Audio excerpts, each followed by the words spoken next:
Hello and welcome to another stream of Tomb Raider, playing the remastered version, but with the graphics switched to the original version graphics. So we're in the Natla Mines level, and including this level there's 3 left. So my aim is to finish the game in this stream, and then tomorrow, when it's Wednesday for me, start Tomb Raider 2. This is the only game in the old school series that I'm doing a challenge with.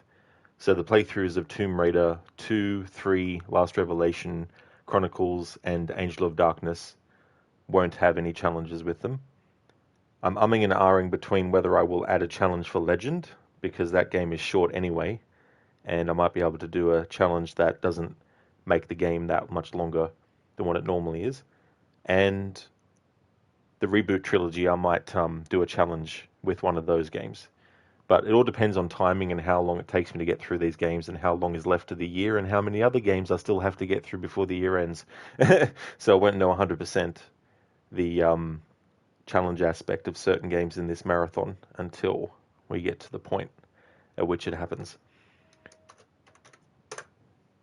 There's the game list for those watching Twitch chat. At the end of the previous level, we ended up having 3 small medipacks and 1 large one. I just like to show that when I do collect them, how many I have, so that I can show that I'm not actually trying to pass off that I haven't used any when I have, but I haven't done that. So the count of small medipacks is still at 3, like it was at the end of the previous level, and same with having 1 large medipack as well. And yeah.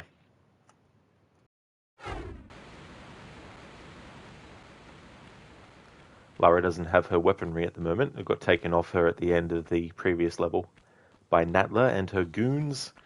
And Natla basically reveals that she's a villain. A similar plot point gets used in Tomb Raider 3, where Willard ends up being the villain. And Lara didn't realize until she collects all the artifacts. So yeah, Lara doesn't have her dual pistols at the moment, and I've gone the wrong way. Feats Beats, thank you so very much for the raid. Welcome on in. Thank you so much for that. Welcome on in to you and your raiders. I hope everyone's doing well.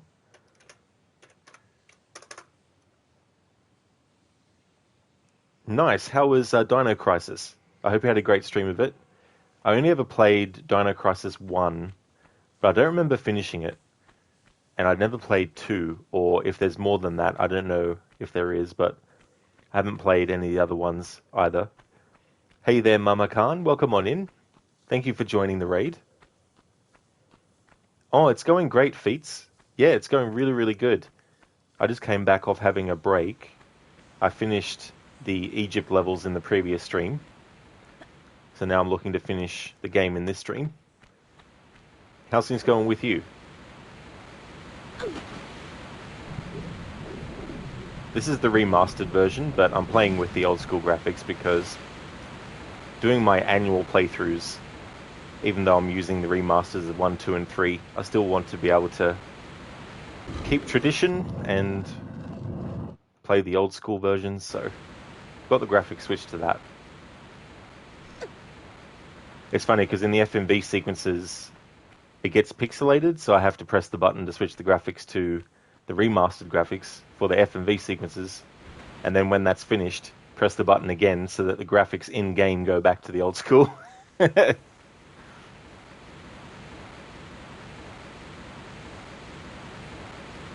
Things are going well, Mama Khan. Yeah, having a good day. How's things going with you? Feature started speedrunning it recently. Runs didn't go so well, but just one of them days. Oh, yeah, that could be very frustrating. I haven't ever speedrun a game at all. The closest I've come is the time trials in Tomb Raider Legend and Anniversary. And with this game one time, I wanted to see, not in terms of speedrunning it, but I wanted to see how long it would actually take me to get through each level individually. But I kind of gave up on that because it was taking a long time and I was like, oh man, I just want to finish the game. Hey there, Jade. Welcome on in. Hope it's going well. Feats, that's cool. Oh yeah, it's it's so great that they added the roll in midair for Tomb Raider 1. It just comes in handy so many times for different things. Mama Khan, back in your day, girls didn't have curves. We had edges. Yeah, that's the funny thing with the um, the first Tomb Raider and Lara's character model as well. But hey, I mean, if anyone wanted to try something, she could definitely poke their eyes out.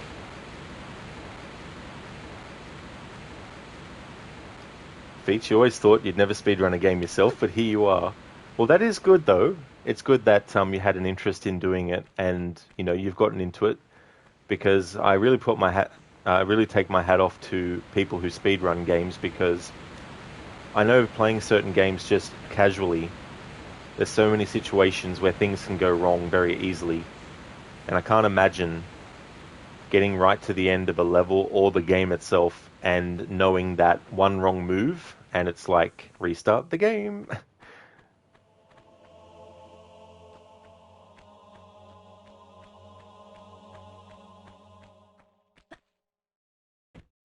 Mama Khan, you're ill today and it's getting progressively worse today. Oh no. Sorry to hear about that. It's bad enough to get sick at all, but when it just persists and it just wants to keep going and also get worse, hopefully it's going to get better for you.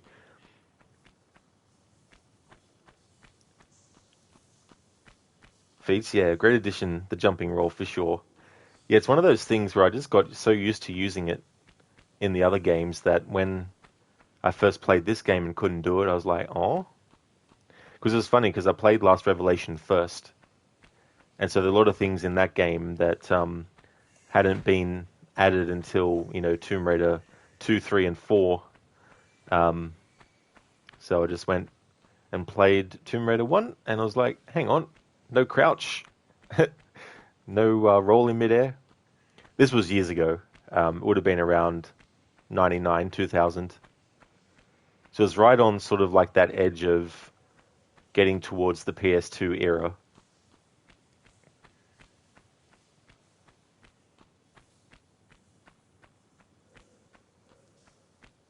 But that's still my favorite one, actually, Last Revelation.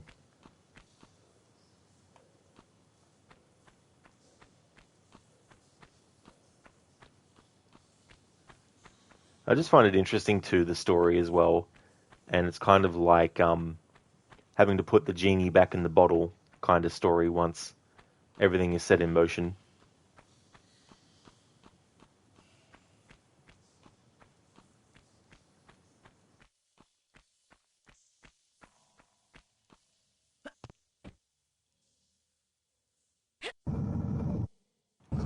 It's a shame that the outfit changes that you can do in the remastered version don't actually pop up in the old school graphics. Hopefully they might patch that eventually. I mean, obviously, if you're a PC gamer, you can just. I'm sure there's already thousands of mods for Lara's character model alone, let alone, other sorts of things. But being a console peasant,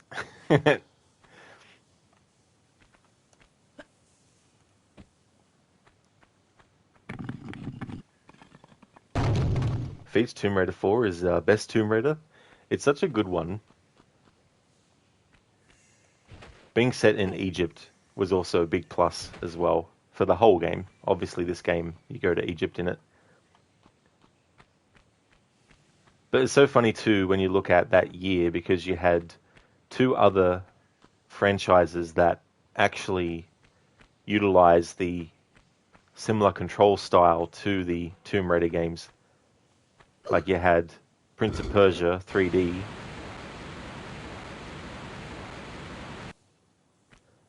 and in that, the prince pretty much controls like Lara does. And then you have Indiana Jones and the Infernal Machine, in which Indy pretty much controls the same way Lara does.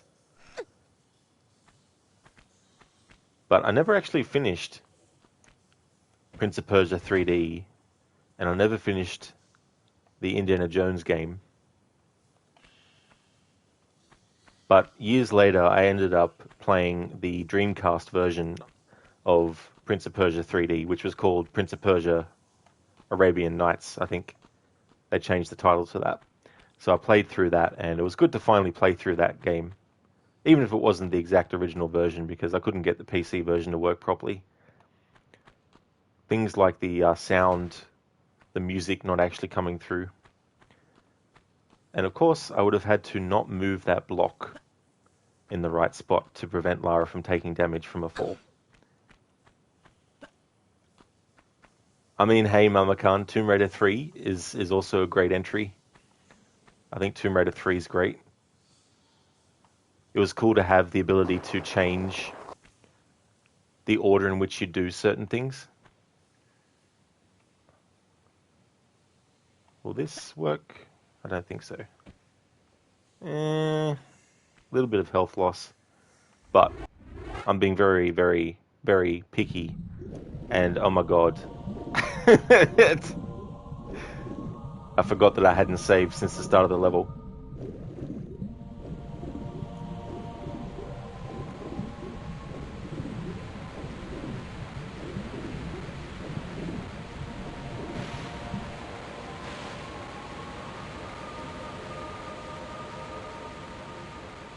It's nice save there, to be fair. That's true.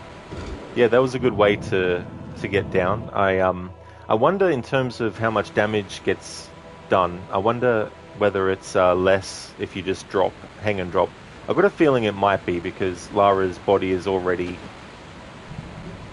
closer to the ground. So yeah, I imagine you'd lose more health jumping down like I did. Yeah, the accidental low rather than save. Well, this was actually on purpose this time to load it, but I forgot that I hadn't saved since the start of the level. It's just classic me. It's like, I hope I'll finish the game today.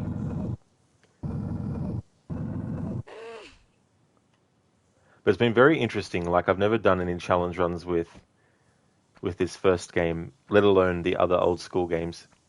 And in terms of challenges I could have picked, is it the most challenging? Not really. You know, it's definitely not on the level of people who do no saves and no other weapons except for the pistols and all that kind of stuff. But I wanted something that I could do within a few days, not a few months, because I've got 12 games to get through. In this series alone, that is. I don't know how many other games in total I want to get through before the year ends, but it's probably still around the 20 mark, including these Tomb Raider titles.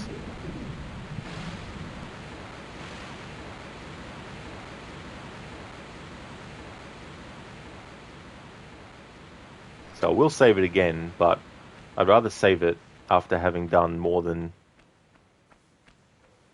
a little bit. Might be famous last words, as can happen in these games. I'll be fine. I'll make this jump. I'll make this standing jump when it should be a running jump. I'll make this running jump when it should be a standing jump. Go flying over the thing that you need to actually hit, or falling short of it.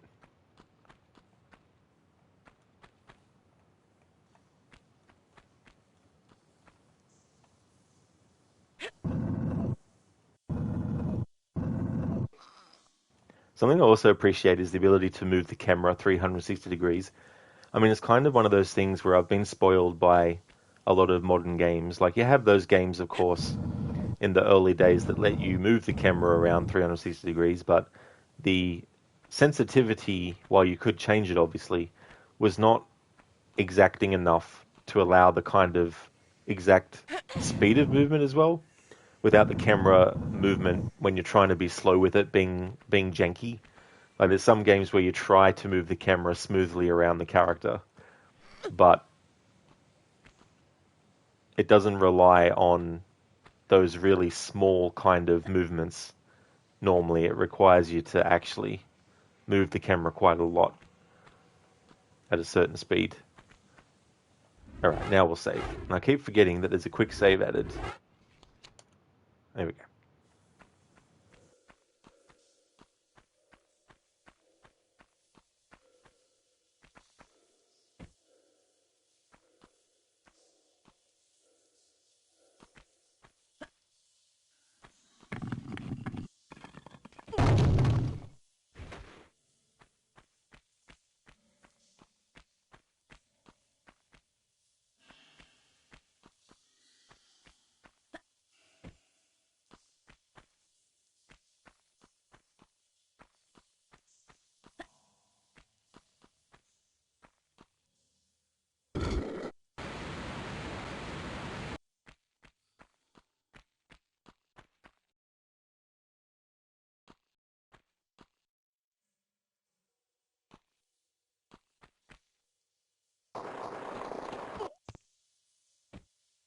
There we go. That's better. No damage this time.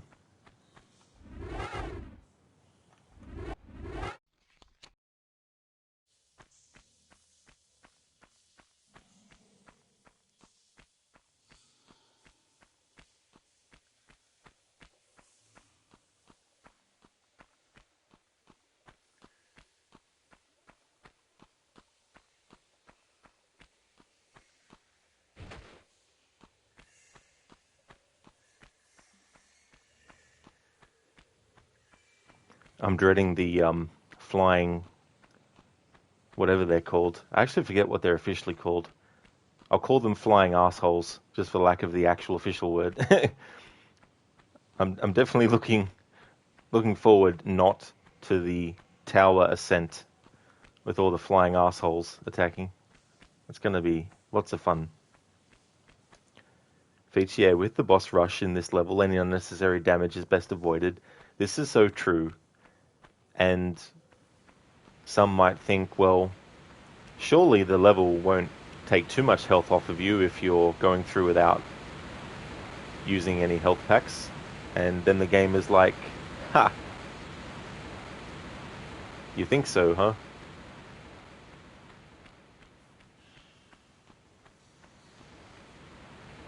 Especially too when some enemies can get in more damage than they might on one other attempt you've done as well.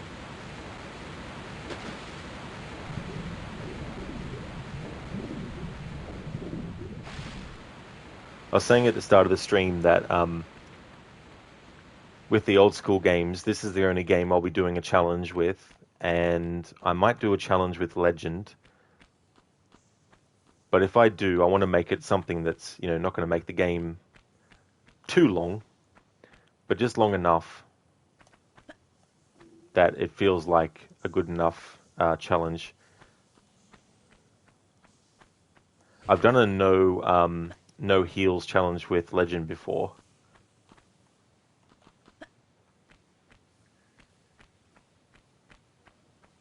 I mean, I guess I could do a time trial challenge, but without actually doing the time trials, if you know what I mean. Like, more being like, this is how quickly they expect you to get through the level in time trials mode.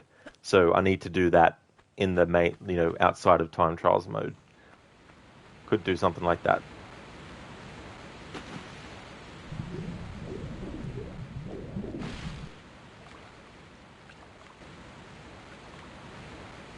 This might help. Rod, if you get Lara on top of this.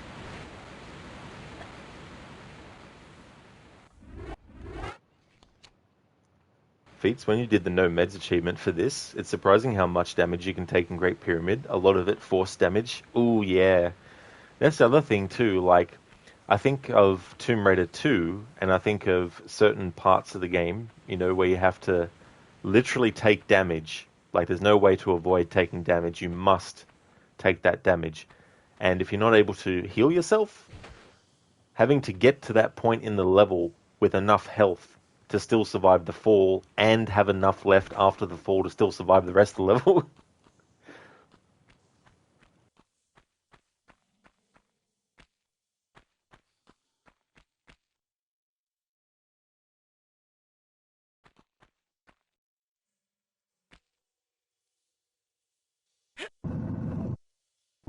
Hey there, Lightus, welcome. God damn it, Rod, you're in luck, and you remembered it was Tuesday, but you were like, did he change his mind? Is he not going to stream again? Rod is sad now, yourself included, but when you saw me came back live again, thank you for the previous stream and coming back. Oh yeah, that's no good, Lidus. That's no worries, Lidus. I mean, I was going to say all good and no worries at the same time. So I said that's no good, which didn't work. But that is all good. No worries. Yeah, I wanted to get the game done today, and it worked out well. I didn't know if I'd get the 3 Egypt levels done before I had to actually end, but got there in the end. And yeah, things are going well, Lidus. It's going good, thanks, dude. How about yourself?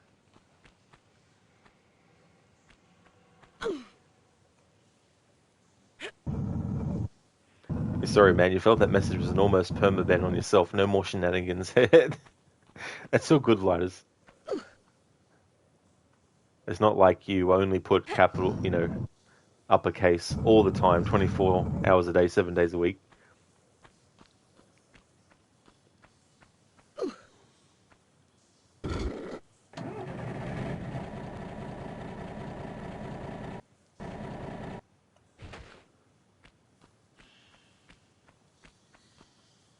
Gladys, you're well. You're just tired, but you're well. Well, that is good to hear that, in spite of being tired, you're still going well. Hopefully you can get some good rest soon, dude, as well, and make up for that, and so you're not as tired.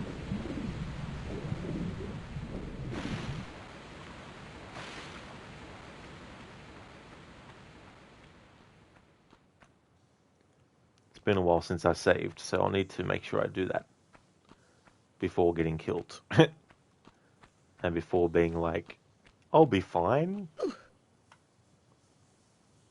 Imagine if this whole thing was to open a new path and it's time and you have to push those blocks and getting back to the whole thing all this over again. You would go, fuck you, Eidos, core, god, damn this game. Well, it's not exactly that, but in Tomb Raider 2, there's a whole section where you have to be quick and flip switches, and there's also some fire traps that you got to navigate through too as well. And if you mess up the timing for one bit of it, you have to do the whole route again. But there's no timer, so you can't really have any visual indication to let you know that you're running out of time.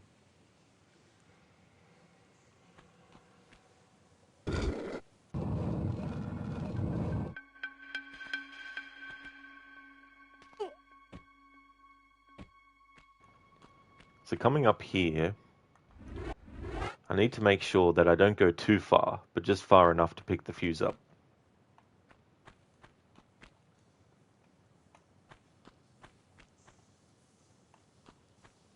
Because I don't want to trigger the asshole. There we go.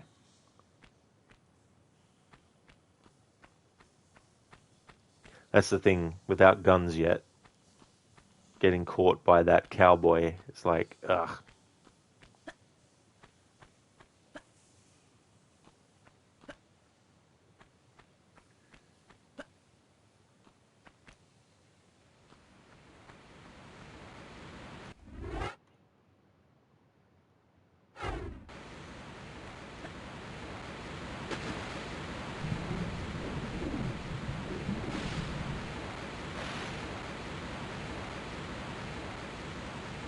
It'll be fine. This is true.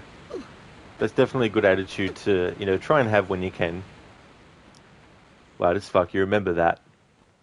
You have something to say about how you prefer playing this game, obviously for reasons you care about. This is just a suggestion. Maybe you could do it once you're done with the marathons. And this is a suggestion, not you have to do it or die situation kind of thing. I mean, just to experience things. And what is that, Lotus? Hey, Double Door. Hello again to you. Welcome on in. How's things going?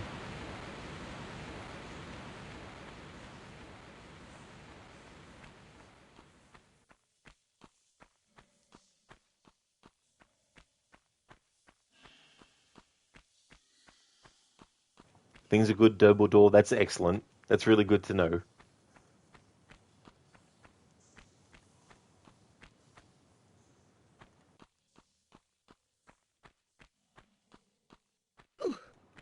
Oh yeah, Linus. I've already done that actually earlier this year when the game came out. As I went through each game in the series and each level, I did like a comparison showing the graphics difference and also using photo mode as well to do it, which was really, really cool. But I do have some other kind of projects in mind with the remasters in the future, though. But thanks for the suggestion, though. But yeah, I did that in February.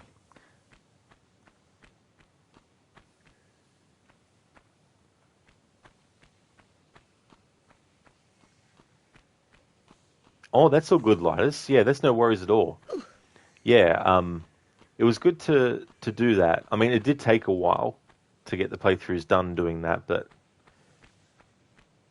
it was definitely really cool to get a feel for how different things were, especially too with Winston locking him in the freezer in the remastered graphics. He actually has, well, he actually gets frozen.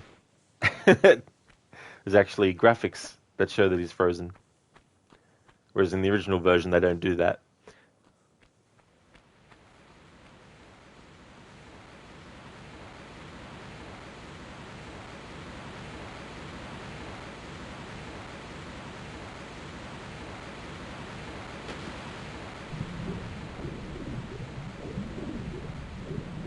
Oh, that's all good, Linus. Don't need to be sorry. That's all right.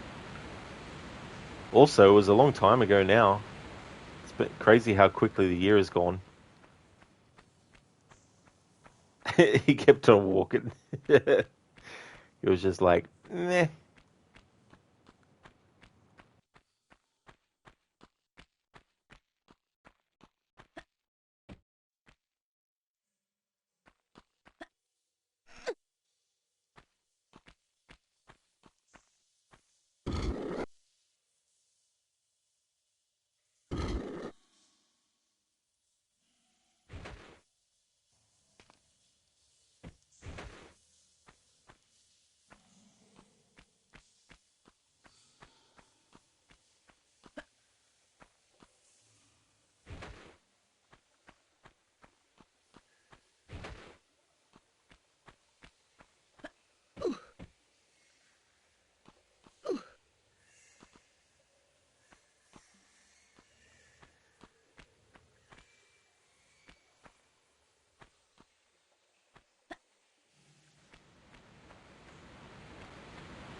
Game, what are you doing?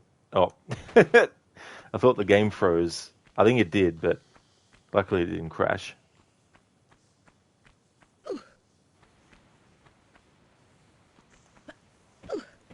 Linus, you think the butler was actually Iceman from X-Men or Sub-Zero? He was like, "Fuck, I can handle freeze." Oh man, that's a game that I haven't played for a while actually. That I've just thought of with you mentioning Sub-Zero was Mortal Kombat Mythologies Sub-Zero. I don't play it unless I have the 1,000 lives cheat active because that game is just terrible. But it is so funny when he falls to his death and he's like, "Whoa!" waving his arms as he falls back. Whoa! But it just looks so funny too when he falls to his death and he just stays in the same stance as he's falling.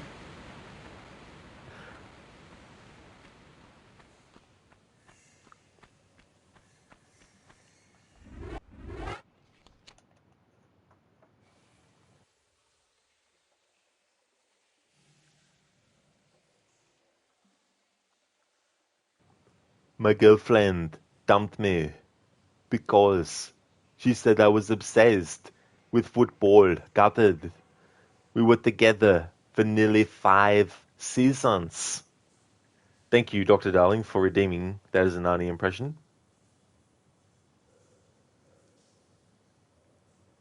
Damn, T800. I never knew you had a girlfriend. Knowing you, a cyborg and all. How was that data you collected?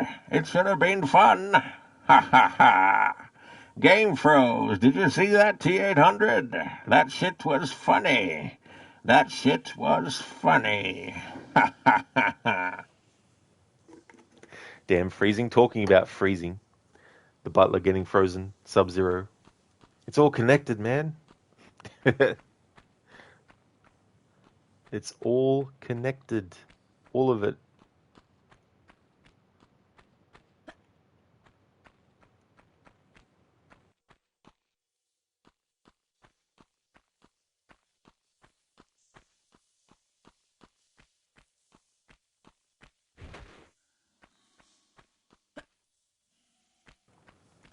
All right. I've just remembered.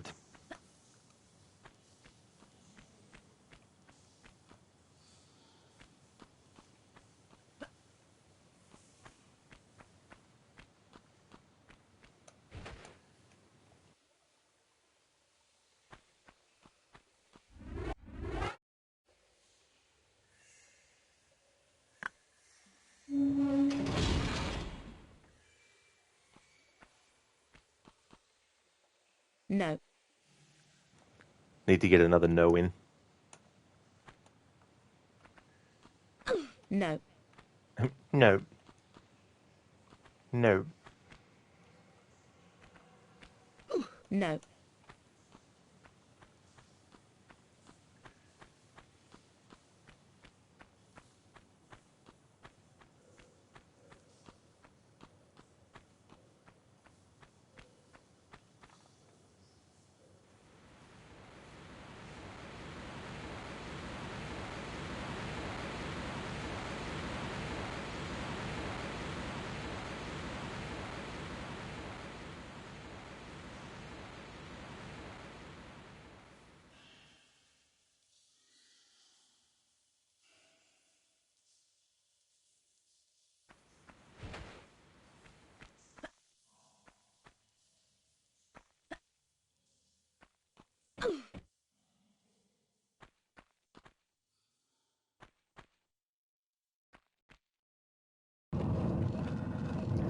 I forgot. This is one of those doors you had to actually go near to activate it.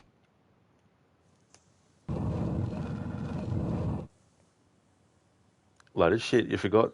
You think you asked, but do you have a walkthrough of the OG Tomb Raider games on YouTube, right?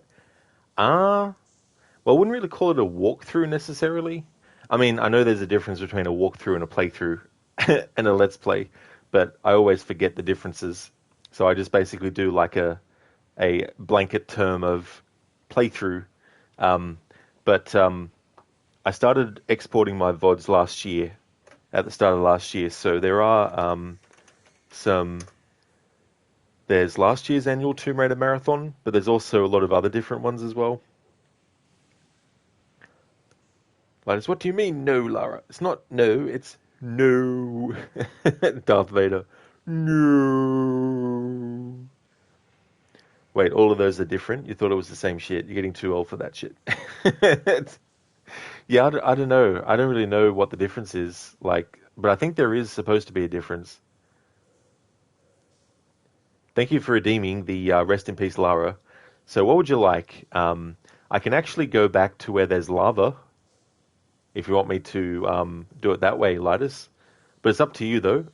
We can have Lara get melted, or we can go and have Lara do a dive and get a chiropractic intervention, or we can have her drown. What would you like? It seems so weird asking this. I've got a redemption for Assassin's Creed games where it's like a leap of fail. Just lava, spikes. Oh god, all those choices. There's even a boulder. I just remembered. There's a boulder, so Lara can get squashed. Pancakes.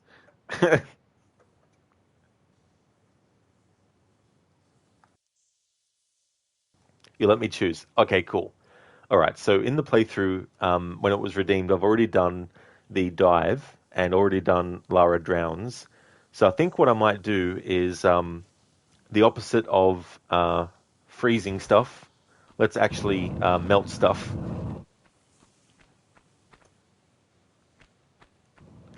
I mean, there's lava back there, but I want something that's a bit more, got a bit more oomph to it. So I'll go back this way.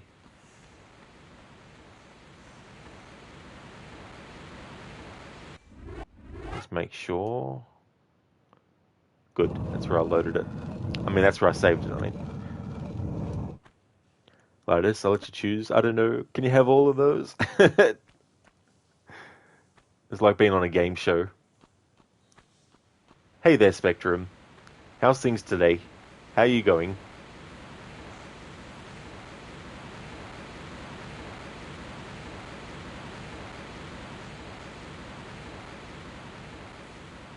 We'll go this way, where that cowboy boss is. We'll bypass him, and then Lara will go for a little bit of a swim in the lava. Lara will become Lava Croft.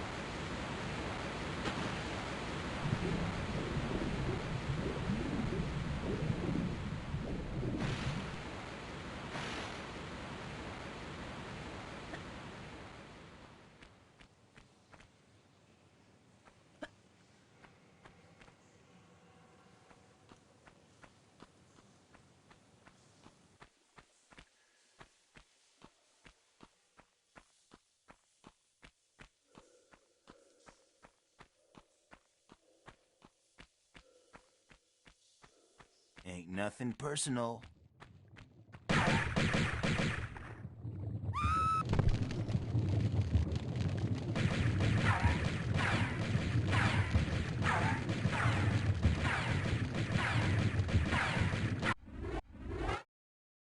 Ouch. There we go, Lidus. Thanks for redeeming the rest in peace, Lara.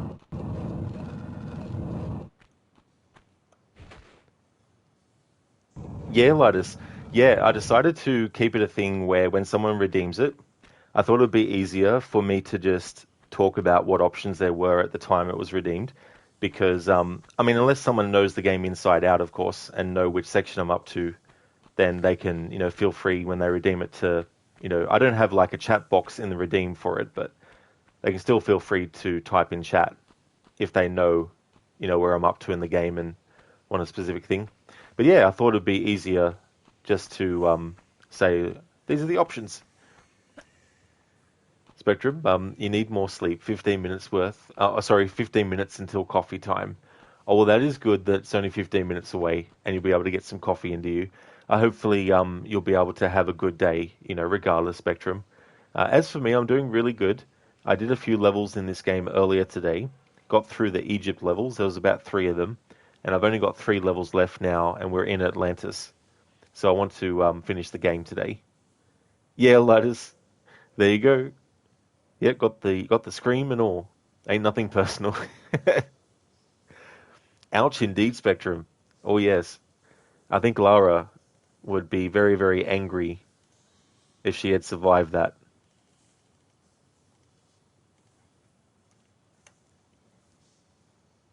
Oh no, Lidus, that wasn't Pierre. Yeah, Pierre's already dead by this point.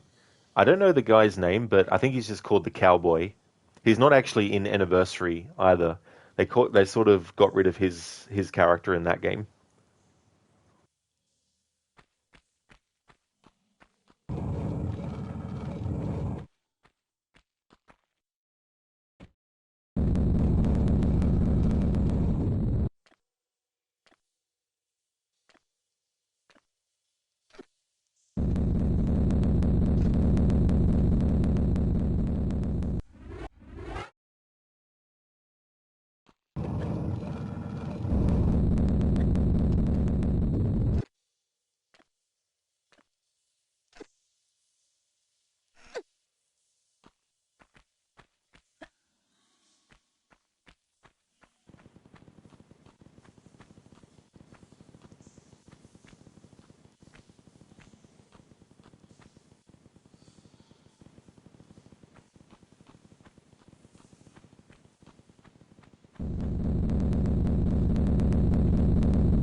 Lotus, you forgot. Oh, the dude in the beginning, the FMV. Oh yeah, so he's a different guy. But I don't know what his character's name is though. Spectrum, you've cut back on your caffeine to improve your sleep. Results to be determined. Well, that's definitely fair enough as well. To just, give it a test and see. At least that way you'll know.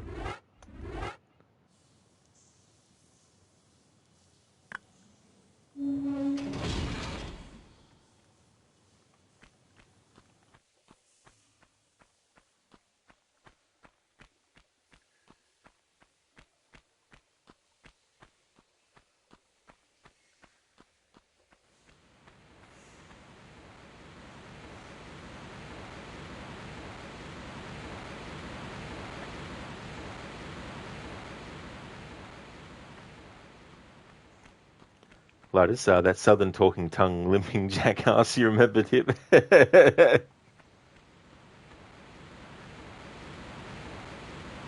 Spectrum, although you think it's more anxiety related, I see.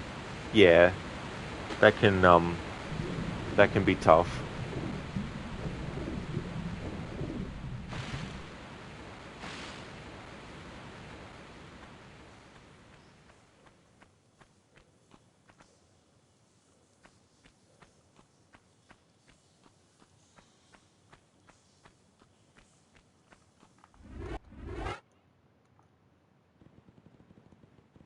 Oh yeah, Lotus, it's only one per redemption.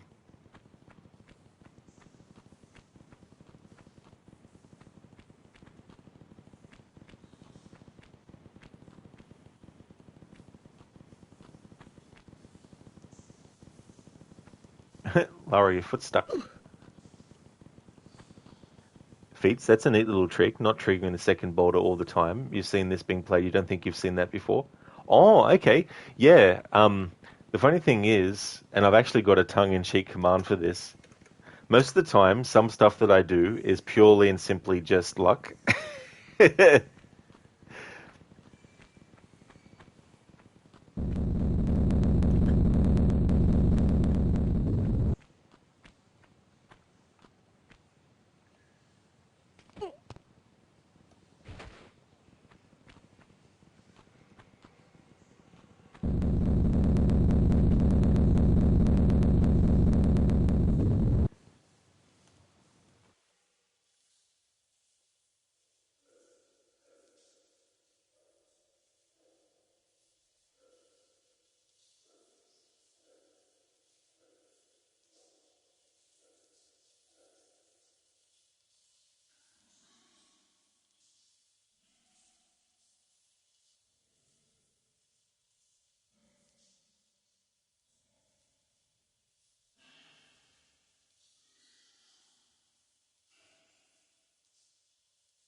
Hey there, cool man. Welcome on in. I'm doing really good, thank you.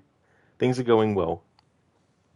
Scar, are you back from a nap? Excellent. That's really good. I hope you had a good sleep. Welcome back.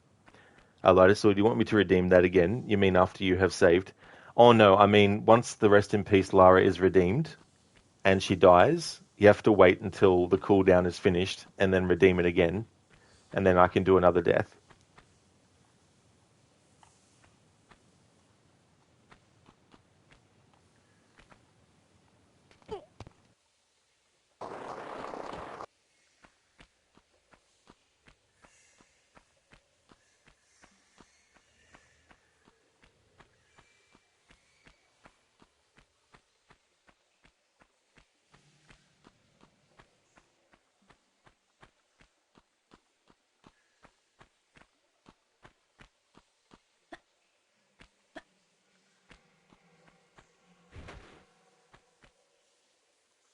This is where I'd forgotten to go. Here we are. Alright. Now we've got the final fuse.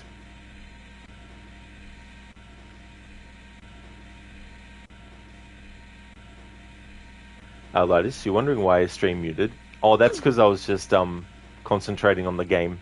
Sometimes my brain is like, I can't talk right now, or I can't concentrate on chat right now. My brain goes into gaming only mode. But that's all good, Lotus, with the subscription. Thank you for subscribing to the YouTube channel. Cheers, cool man. Gonna be finishing this game today, and then tomorrow it'll be Tomb Raider 2 time.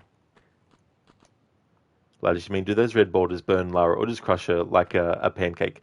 Oh, yeah, I think basically she just gets rolled over, but she doesn't get, like, flattened, like, literally or anything like that. But it would have been funny if she did. That would have been like a Looney Tunes cartoon or something. There is Spectrum, yeah. I've got a YouTube channel where I basically export every single VOD that I do.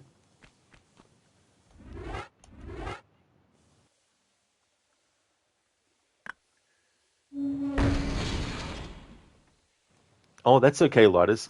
I've actually had it once where I accidentally muted my browser tab on Lucinda's stream. And I was like typing in chat, "You're muted, Lucinda," or "Your audio's off." And then then I looked and I was like, "Oh, great! I muted my tab somehow." But no, it was me muting the microphone. Now Lara has some weapons again. Now we can deal with this cowboy guy.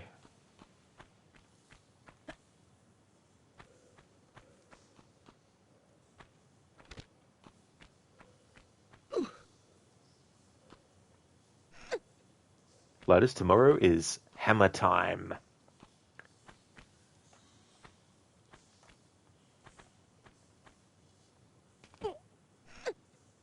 Oh, thanks, Spectrum. Thank you so much for subscribing to the YouTube channel as well. Thank you very much.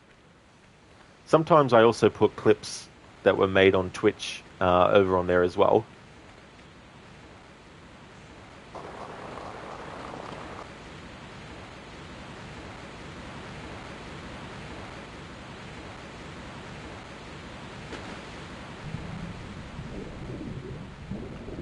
But yeah, I don't know if I'll finish Tomb Raider 2 this week, but I've got 2 days of Tomb Raider scheduled after today, so might end up finishing it. I'm not sure.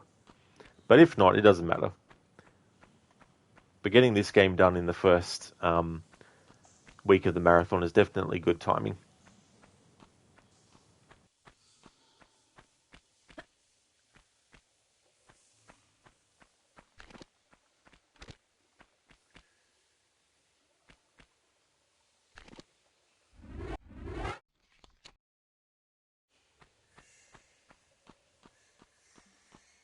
Ain't nothing personal.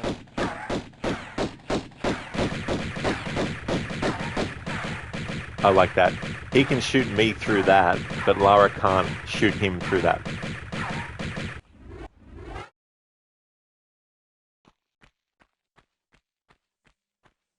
Ain't nothing personal.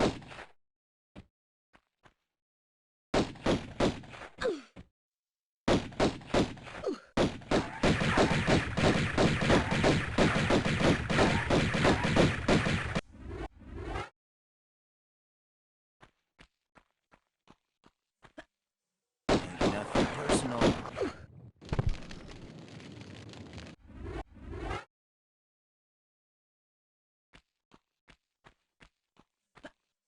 Ain't nothing personal.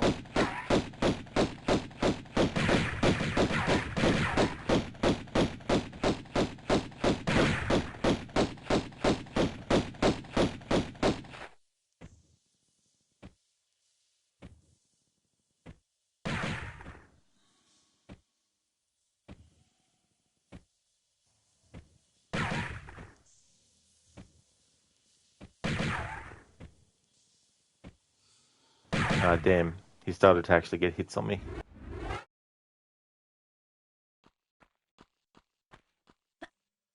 Ain't nothing personal.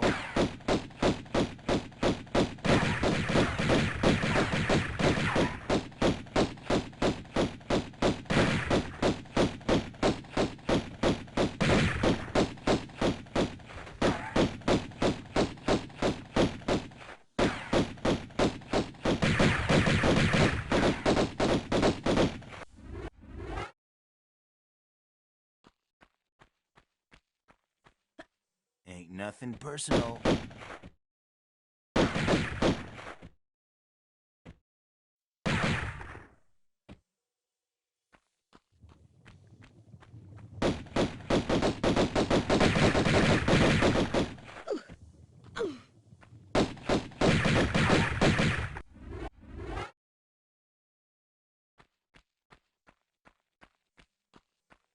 Ain't nothing personal.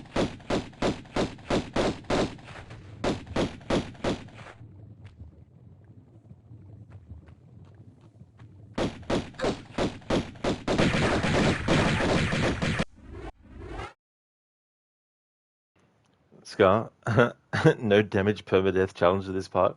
No, I'm allowed to die, but Ain't I can't nothing use health personal. kits.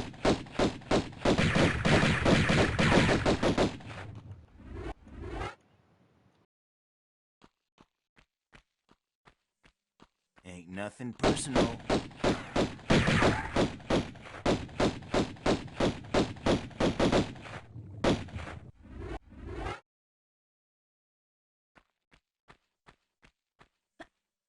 Ain't nothing personal.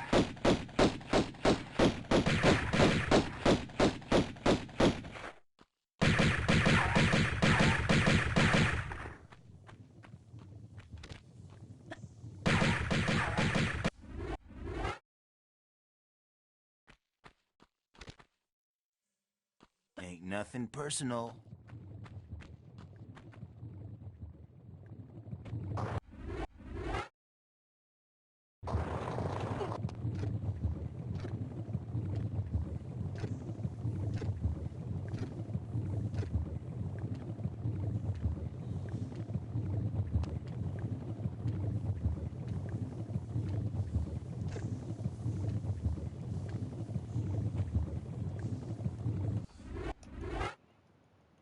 He is Scar, yeah.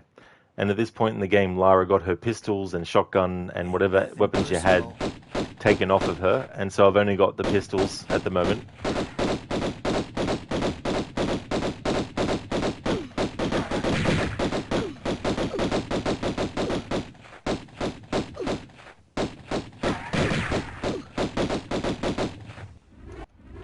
Hey there, Ryu.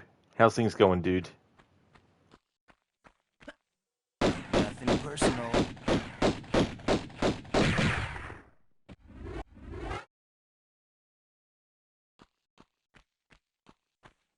Ain't nothing personal.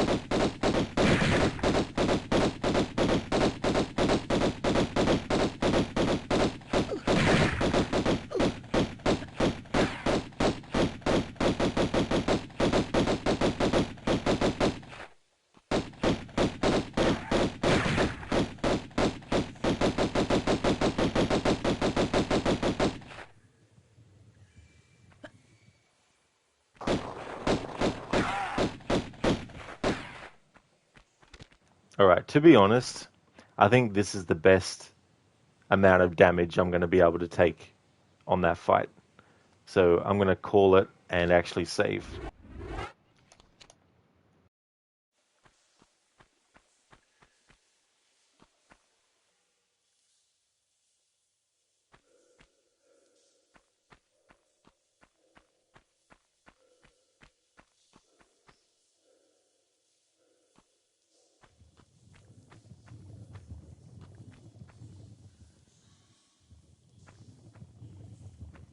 Oh, that's good, Ryu. I'm glad to hear that you're going well. We were talking earlier about how in the remaster of Tomb Raider 2 and 3, when you lock Winston the butler into the freezer, that in the remastered graphics they actually added frozen effects to his character model, which then got us talking, because Lightus is in chat, got us talking about Sub-Zero, of course. I was talking about the Mortal Kombat Mythologies game and how I need to play that again.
shimmying and moving the camera 360 degrees wasn't possible in the original version.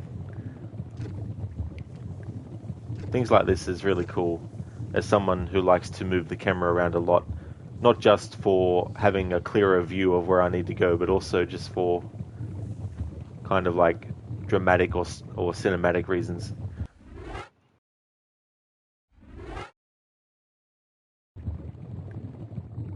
Oh my god, I loaded instead of saved. Fucking hell. Oh well. Good thing it wasn't at the start of the level or something.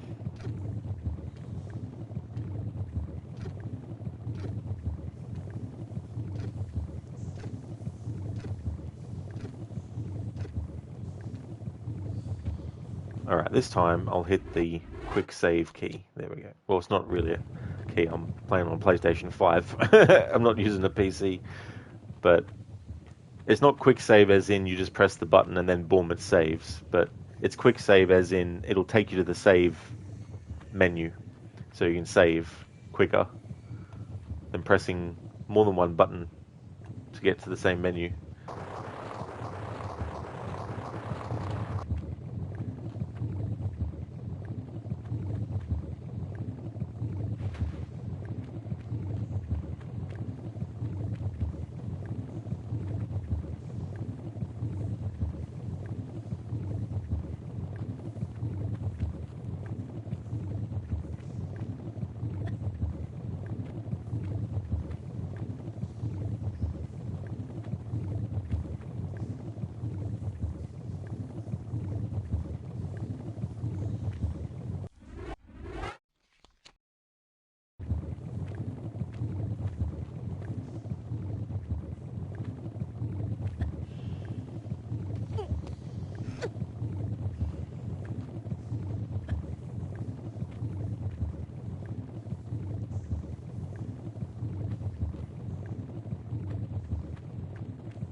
I'm sure there is a way to get through this, but I don't have all year.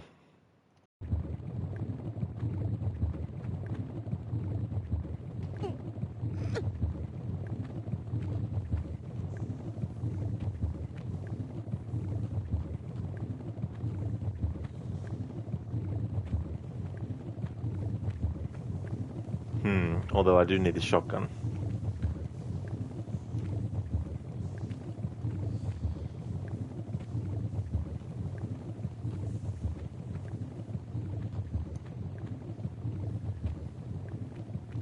I've only played the first 3 Scar. Of course, it's the push. In any case, I could have sworn there was a cheese way to get through that too. Like, I thought there was a cheese way to get actually back through that. Because you can cheese through it to get to it in the first place. So I could have sworn there was a way to cheese your way back out of it. But that's the proper way, the way that the game wants you to do it. Moving that first.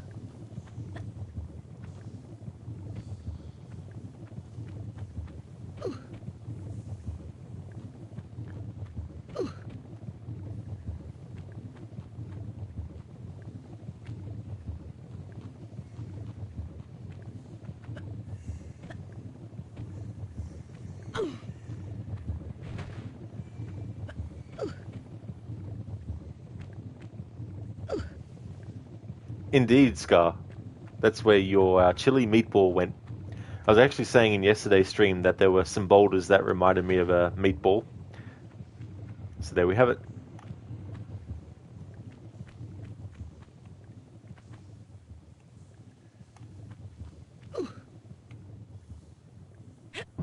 But yeah, I played the first 3 games in the Far Cry series, but the first game I was at someone's place, and so it was their copy of the game. I didn't finish it. And then the second game I bought it, but I couldn't get into it, so the same morning I bought it, I traded it back in, traded it in for a different game. And then 3, I was at a relative's place and played a little bit of it. That's the extent to which I've played the Far Cry series. For now, at least.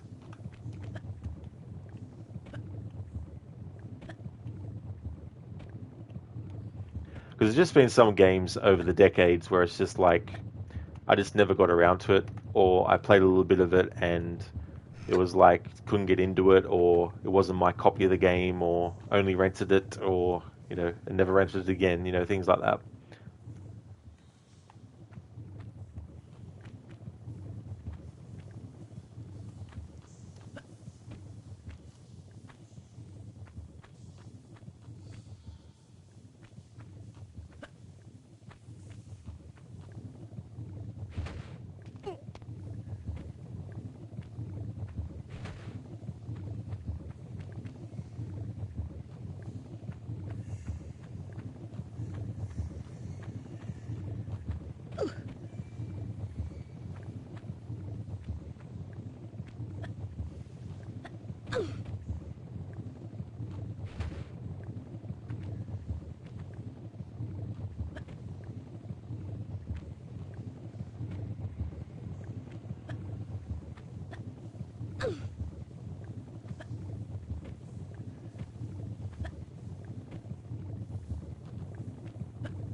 Nah, bro, when you accidentally enter Unity DLC before you finish the game and are wildly underleveled.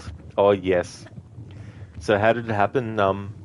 Was it with the fast travel to it, or was it just with the carriage? Dr. Darling remastered glitch? No. No, this was also in the in the original. I mean, as far as I'm aware, it was in the original. Oh, the fast travel way? Nah, bro. Oh, yeah. I've actually done that twice in the early days of playing that game. There was 2 separate occasions where I accidentally fast traveled to Franciard when I wasn't wanting to or ready to. Hey there, Zombie Zool. Welcome. Thank you for redeeming the Arnie movie scene impression. Thank you very much.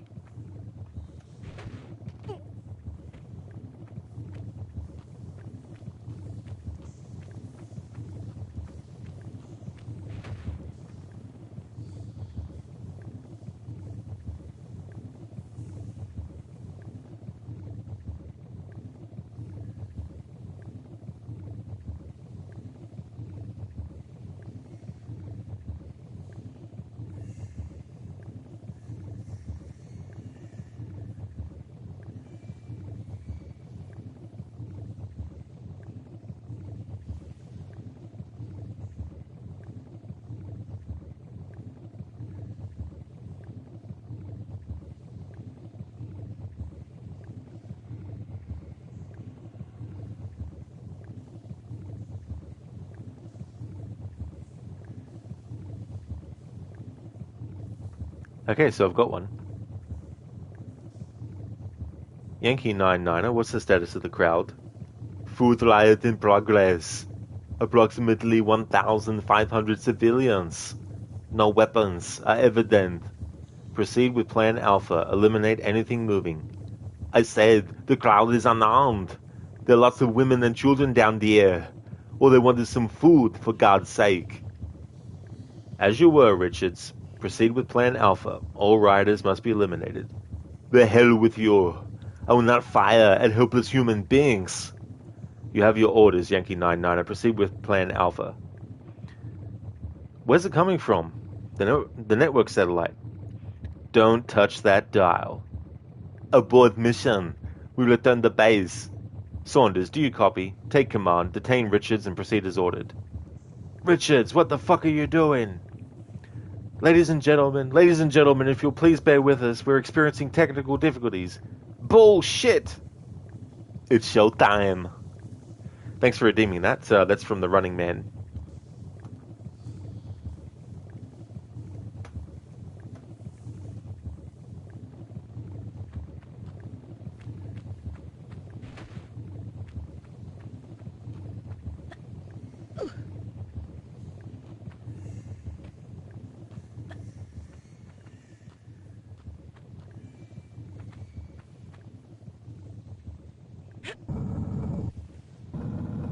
Zomzul, you own the originals. Do you really need to buy this version? Lara always looked like your sister. Okay, sorry, thought you were having a breakdown. No, you don't have to. But if you want the remastered graphics, if you like the look of the remastered graphics, then yeah.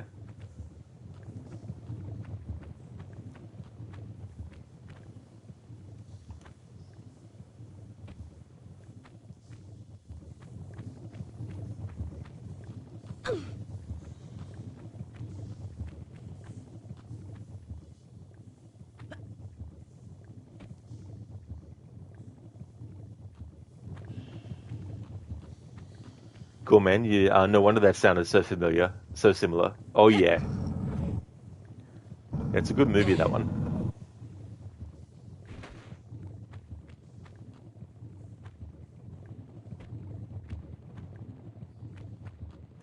Zombie she still does the crashing into the wall. This is true. Yet when you play with the remastered game, the game still feels the same to play. You can choose modern controls if you want. But yeah, all the things that Lara does in the OG version, when it comes to things like that, she does in the remaster. But something they added for this game that wasn't in the original is being able to do the roll in midair. That was something that Tomb Raider 2 introduced, but the remaster of Tomb Raider 1 puts it into the game.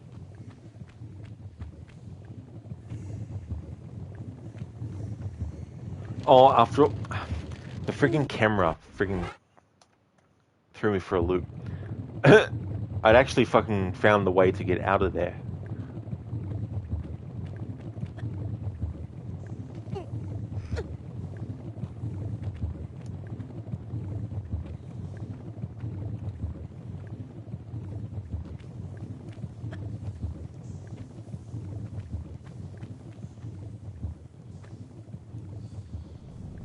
Oh.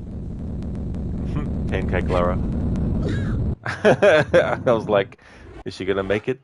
Gonna be able to push that? Cool, man. That whole scene was basically him as a soldier in the helicopter, right? It was cool, man, yeah. So they wanted him to shoot the rioters anyway, and he refused. So they detained him, and that's how he gets put into the prison that he's in at the start of the movie.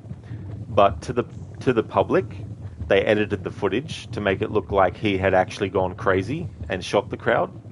So that was how they justified to the public why it was him. And the resistance is trying to shut down the network and stop them from spreading their lies. I mean, it's interesting. Like you think about that movie premise, and you know you've got things in real life now like reality TV, and The Running Man is a reality TV show. But obviously, it's also a way for people who, like, no doubt there are most likely genuine criminals that they get, but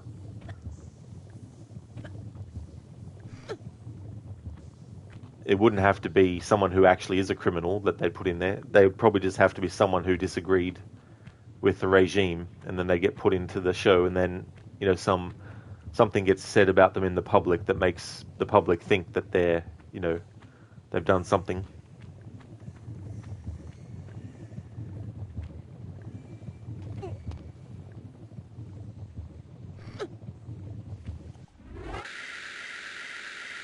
Nope, I didn't get the fucking... Jeez, Rod.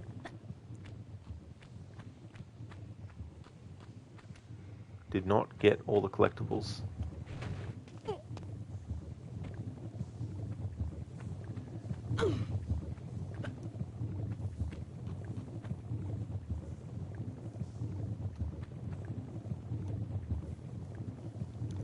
Zombies all, you just keep the original. Oh, that's totally fair, yeah. Oh, for sure. Wish they put Battle Arena to Shinden on Steam. You love The Running Man, and the helicopter part is near the end, you think? Well, they show near the end the actual truth of what happened, but the whole thing with the helicopter is at the start of the movie.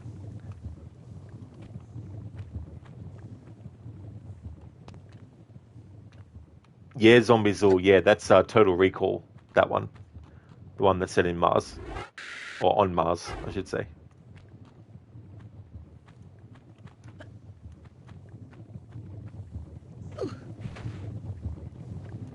There we go. Now I've got the shotgun and all that, so let's make a save.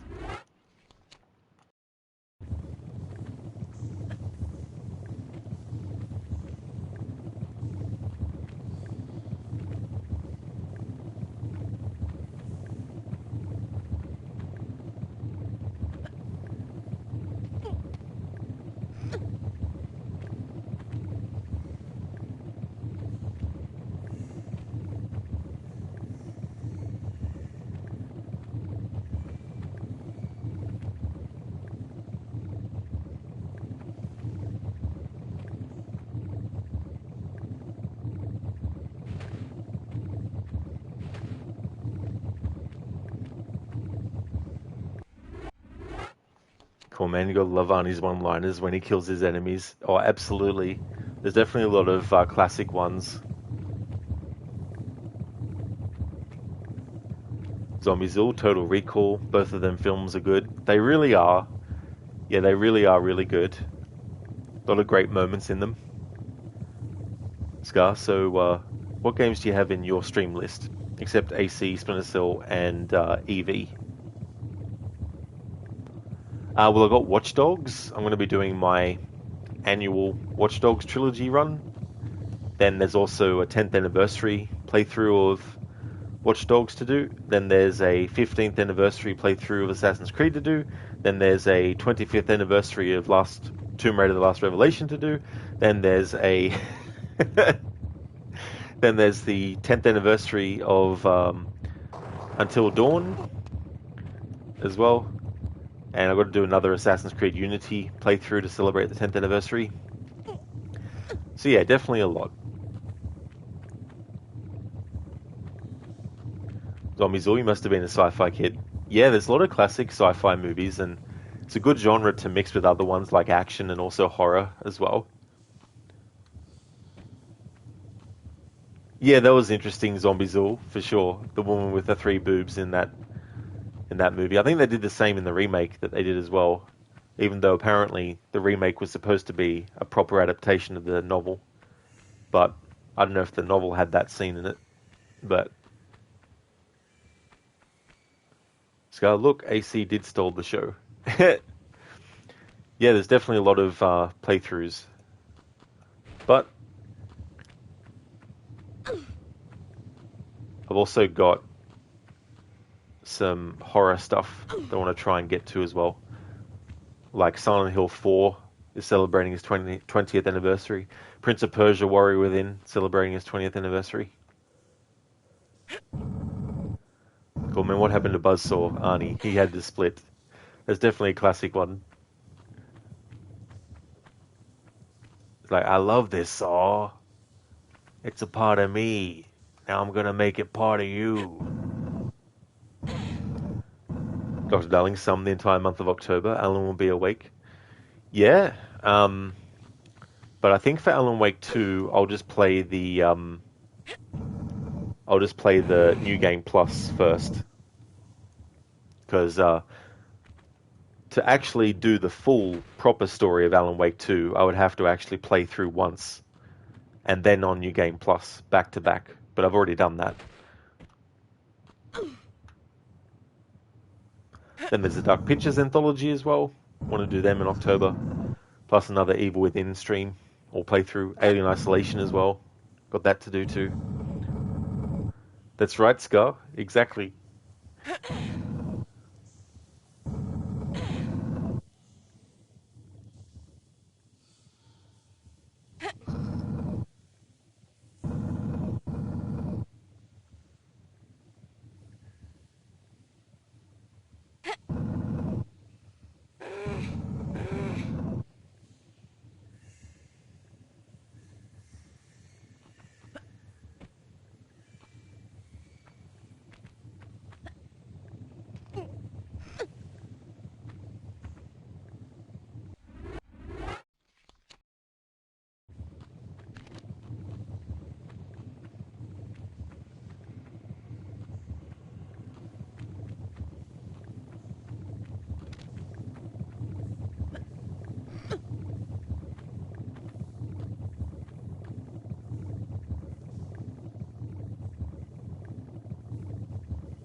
Zombie used to love illegal drinking. It was more fun, plus made you laugh. He never smoked, though.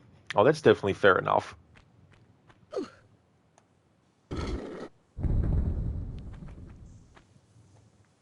Dr. Darling, official petition to the Australian government to extend 2024 for another 366 days.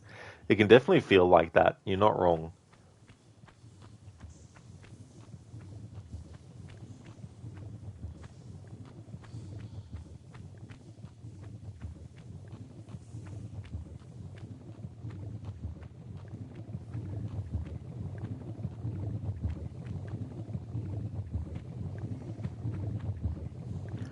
I've already shit, bloody hell, Rod. Good on you. Fine, just fucking die. Jesus Christ.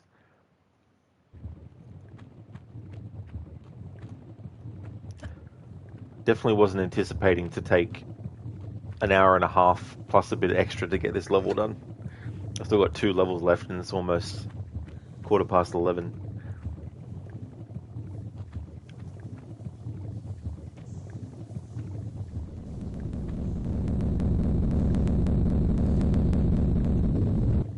Still got 2 levels left after this one.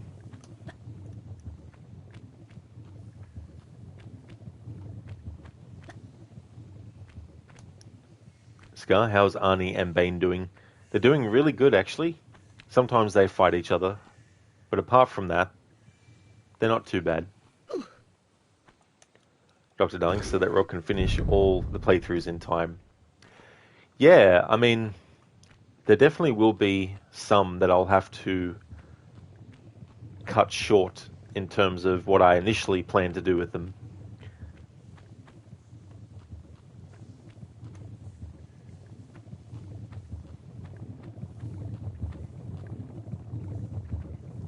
Hey there, Sadie. Welcome on in. I'm doing really, really good, thank you. How about yourself? How was the rest of your Syndicate stream? I hope you had a great time with it.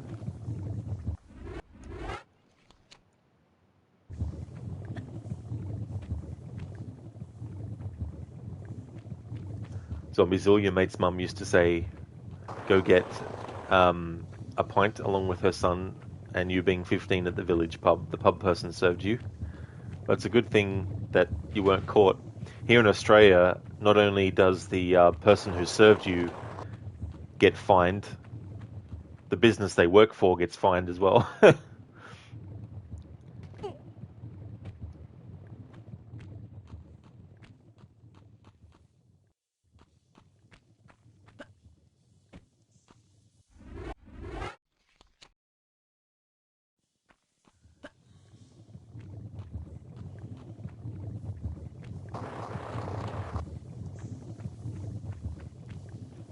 Here we go, we've got to fight Fred Durst on a skateboard.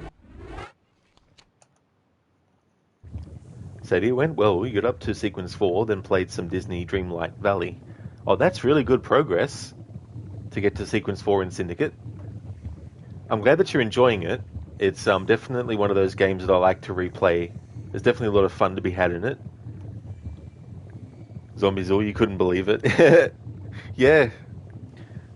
Some things, you know, you just get lucky in.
Alright, let's see if I can do better than that.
There we go, that's better.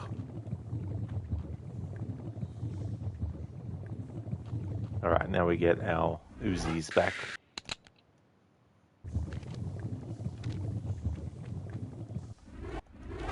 Zombiezool, plus your mate's mum used to get her 4 kids to hitchhike to school. Lol, she said, just stick your thumb out and they'll stop. There was obviously no safety back then. Yeah, I mean, that definitely was a gamble to, suggest that kind of stuff.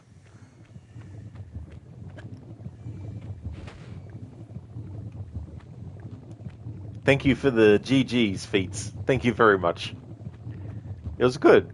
Good to get through that fight without getting hit on that attempt. Keep Lara's health as high as I can. Zombies, they all survived. You couldn't fathom it, Rod. You wouldn't have done it, but you didn't live there. Yeah, and that's the thing too. Like so many things that people used to do without having to worry as well. Like people leaving their doors open 24/7 sometimes. Trusting people, not to do the wrong thing.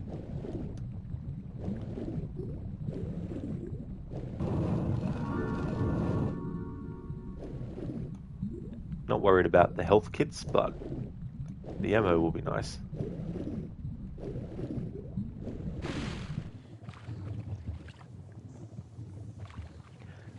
Not a lot of it, Scar. Yeah. Not a lot of Heavy Rain.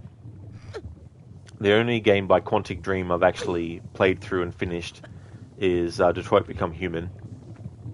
Thank you for the GG, Sadie. Thank you very much.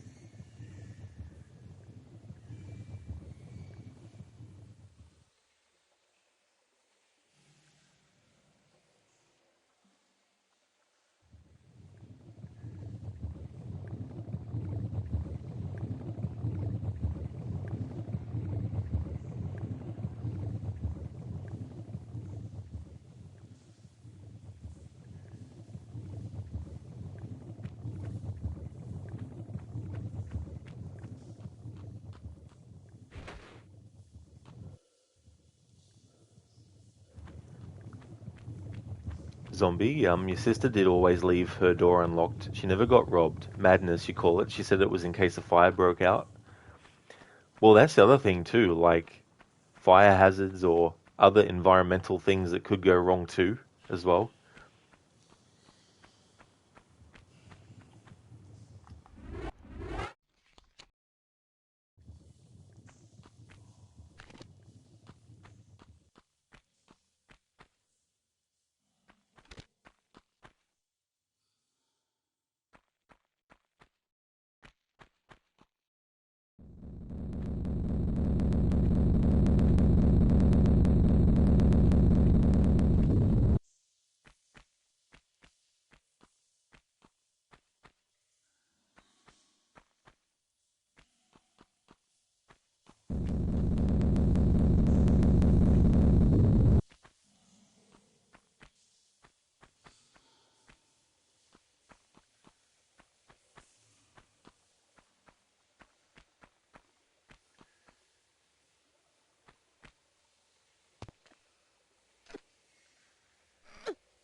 Or do you, zombie? You still got asked for ID today and you're 44.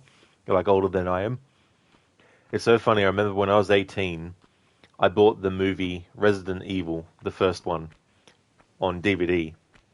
And the movie here in Australia was rated, I think it was rated MA15, which is kind of like our version of PG-13.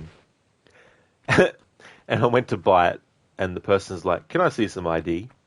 I was like, "You serious?"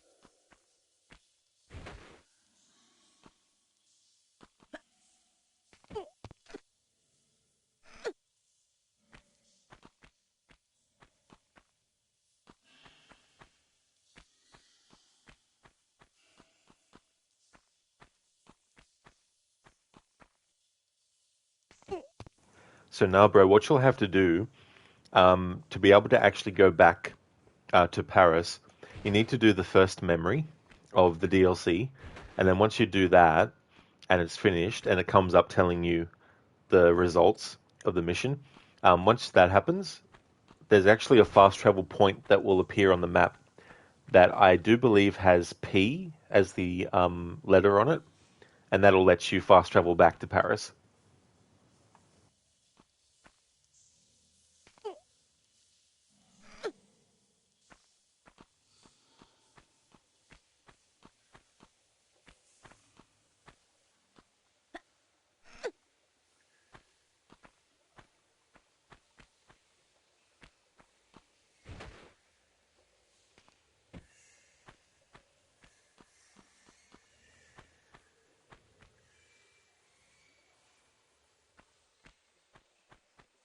Oh, you just finished Memory 3. Oh, well, you'll definitely be able to fast travel back then to Paris.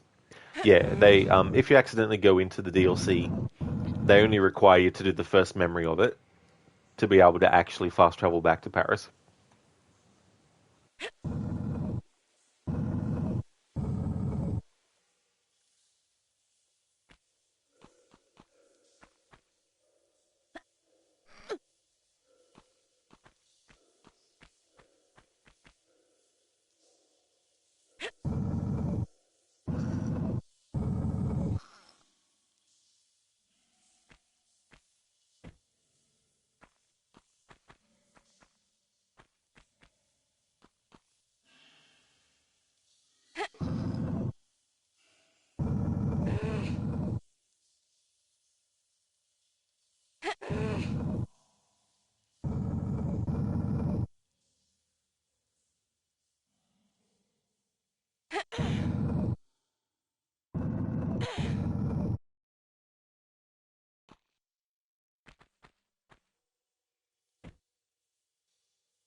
No, bro. For some reason, you can't see a P on the map. Should you just head to the orphanage? Let's see. So, um, unless you're inside of memory 4 already, because it probably won't show up while you're on a mission. But I think from memory, it's in the top, sorry, in the bottom portion of the map somewhere, I think. I want to say it's kind of like on one of the edges of the map, or kind of like on one of the lines of the boundaries between different sections.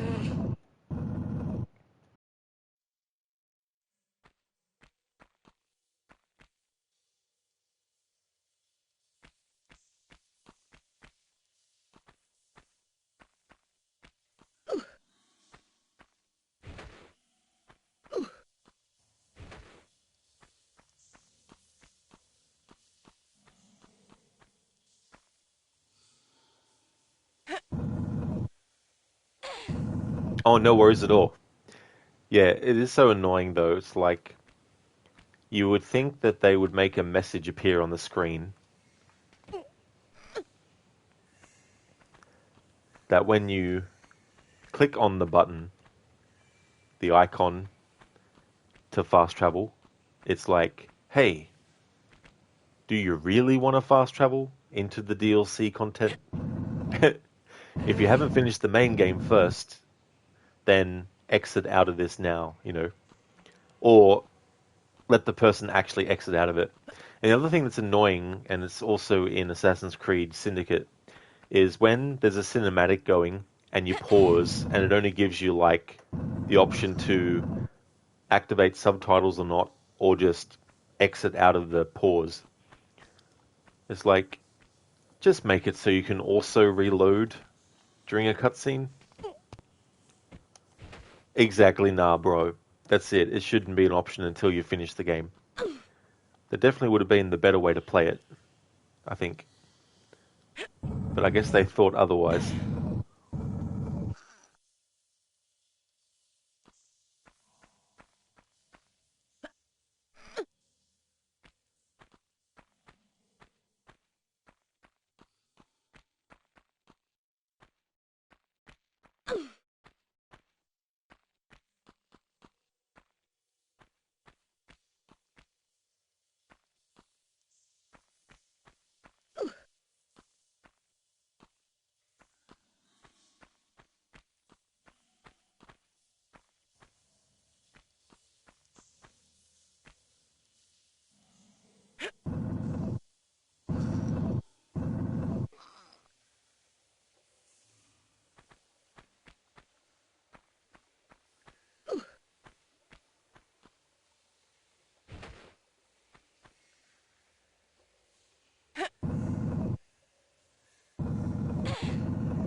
Scar, well, Skyrim forces DLC through your throat by forcing you to talk to an NPC in Whiterun.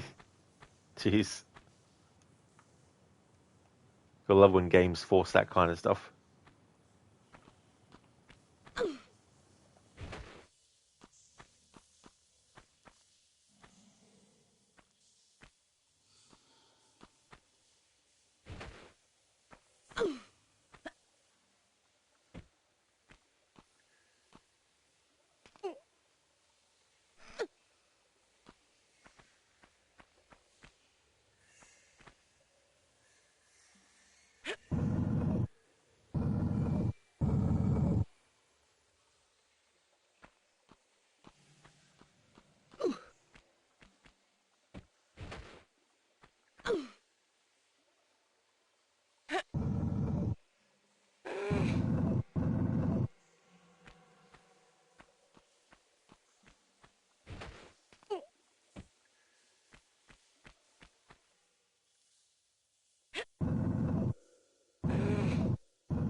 No, bro, it wouldn't let you guess until you finish the DLC and go back to the base game in beast mode. Oh, that's so annoying. It's like, Ubisoft, why did you make it like that? Why'd you have to do that, mate? Make it so you can't get out of it easily? It's just a cunning way to force you to do content and then restrict you from leaving that content until you've done the content. It was so funny. I watched some of Star Wars Outlaws being played, and the main character used their pet to distract an enemy, and the pet went all the way out to the enemy and made noises, and the enemy kept on walking past and didn't even notice or anything like that. It was like, Ubisoft and your quadruple A quality programming. No, bro, how confusing for someone who's never played it before. Absolutely, that's the thing too. Like, don't know what their thinking was.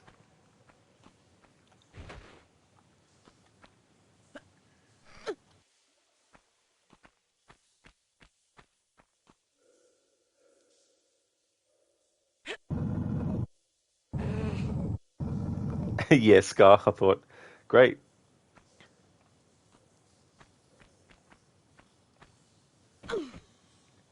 Dr. Darling sounds like a quadruple A game. Oh, absolutely. I mean, I think somewhere was saying it's like Red Dead Redemption 2 but in space. And I'm like, well, maybe with the idea of an honor system, yeah. But quality-wise, I don't think it's going to get anywhere near the height of a Rockstar game. Especially Red Dead Redemption 2.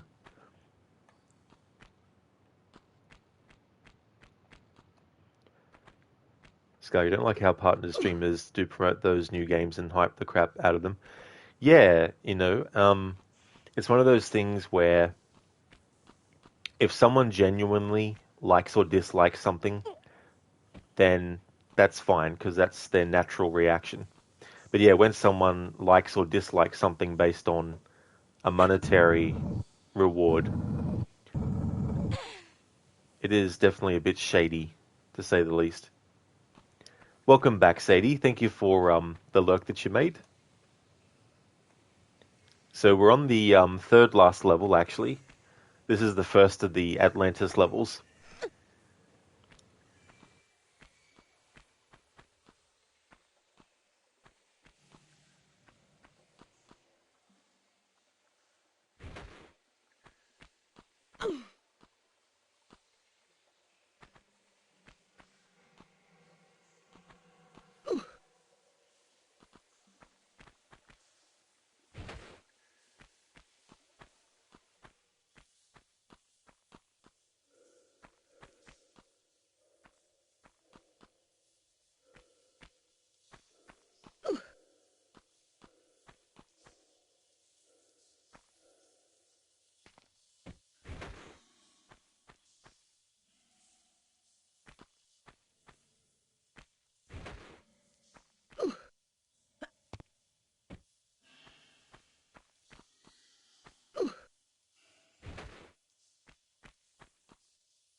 Aha, that's what I'm been fucking doing wrong. Jesus Christ.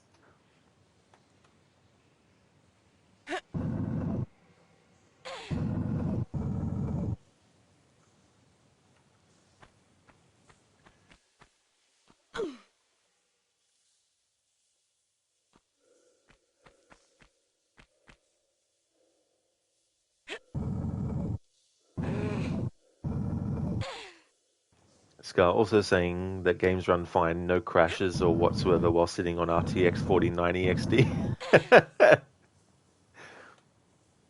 Who would have thought?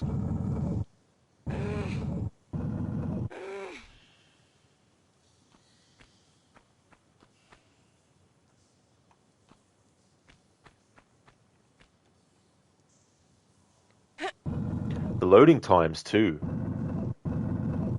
on that game were like not 10 minutes, but at least 2 minutes of loading.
There we go, finally.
Say cheese.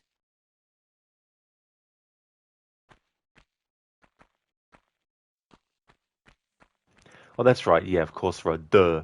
If you don't get the shotgun that I got earlier, then you get it off this guy.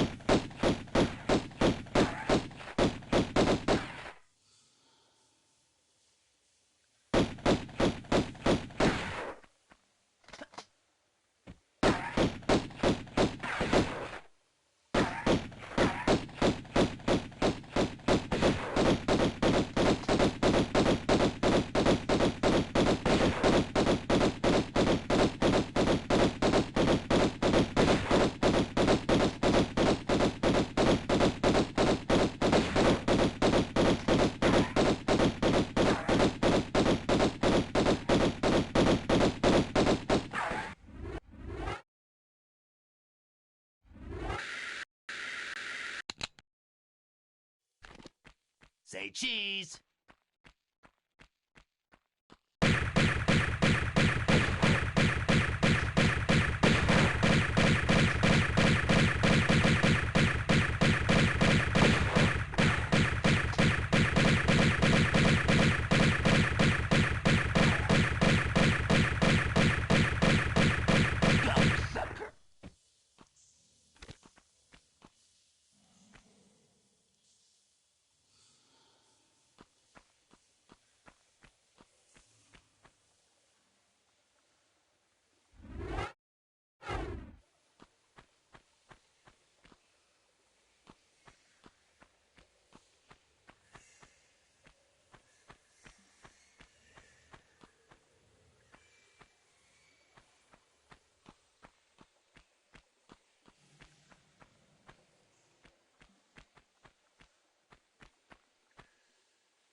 No.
Alright, so finally, this is the end of the first Atlantis level. So by the end, we had that much health taken off of us.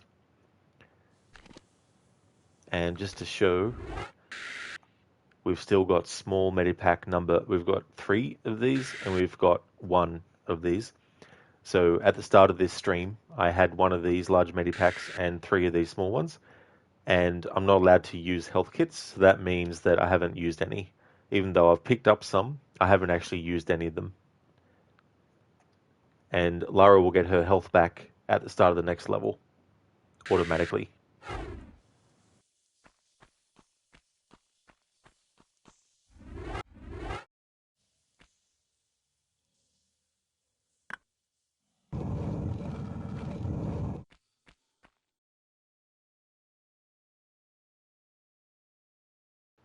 Hey there, Zayas. Welcome.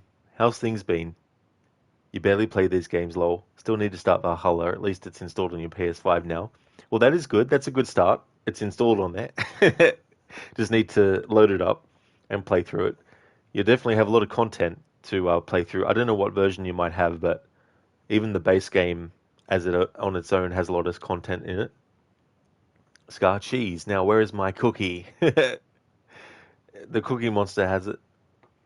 Yeah, Dr. Darling's like, no. Nah, bro, thank you for redeeming the random Assassin's Creed quote. Thank you very much. Scar, to be honest, never were a fan of Star Wars. Never could connect to that damn universe. Oh, that's totally fair, Scar. Oh, yeah. I like Star Wars, but I was only ever really interested in the movies and the video games. And I'm not really... Like, I read some of the novels and stuff, but I wasn't really into the franchise with the novels, and I wasn't into getting like memorabilia, like maybe some shirts and stuff, but nothing serious like, a stormtrooper helmet or something like that. But I do like Star Wars, but not every single thing about it. It's like with other franchises too. I think it's okay to not love every single thing that a game series or a movie series does. You're allowed to not like some stuff.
Okay, so I've got one.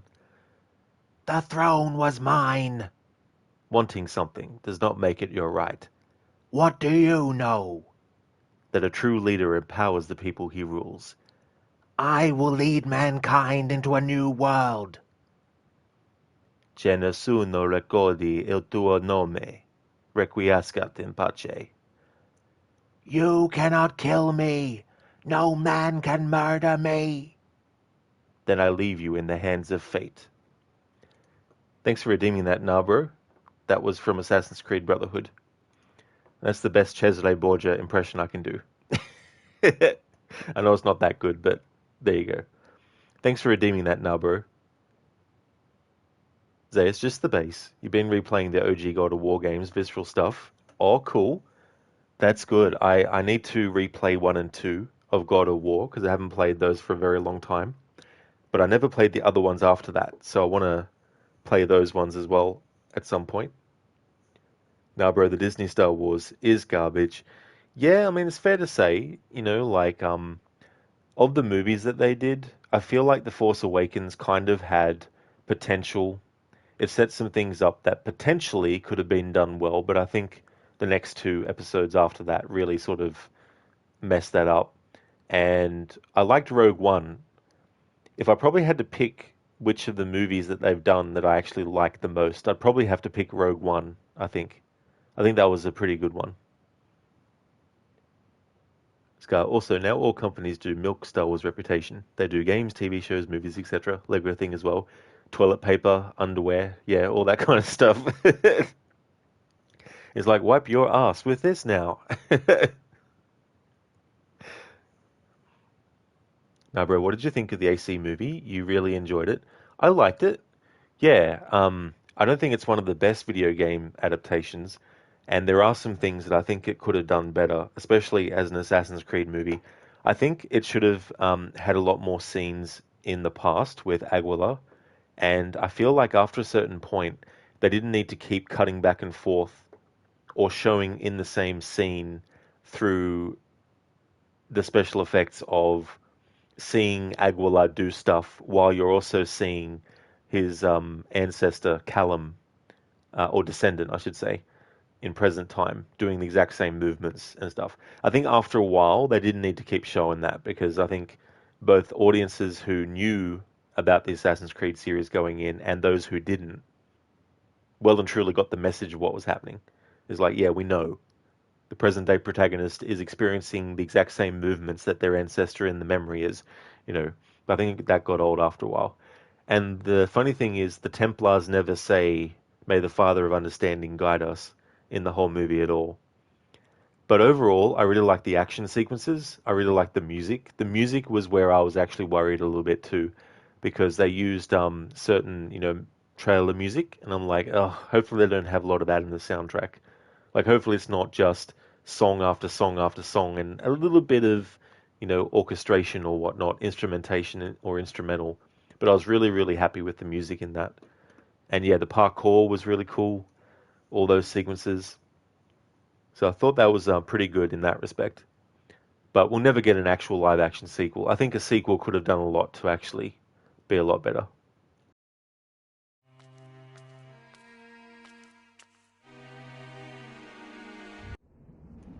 Shit, I just want to skip that because I accidentally changed the graphics to something different.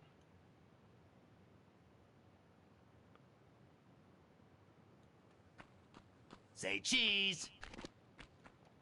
Ah, shit, I didn't make a save after killing him? Bloody hell.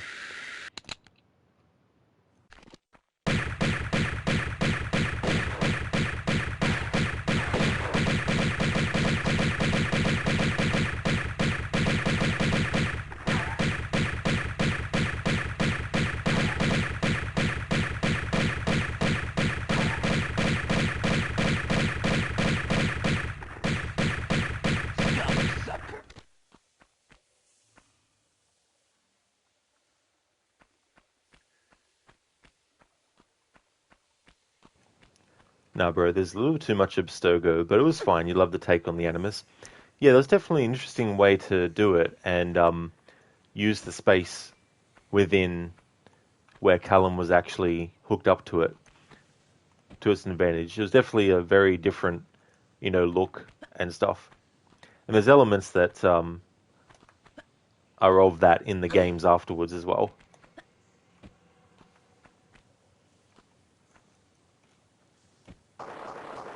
Sky, you wonder why the graphics has changed in this game? Is it a bug or something?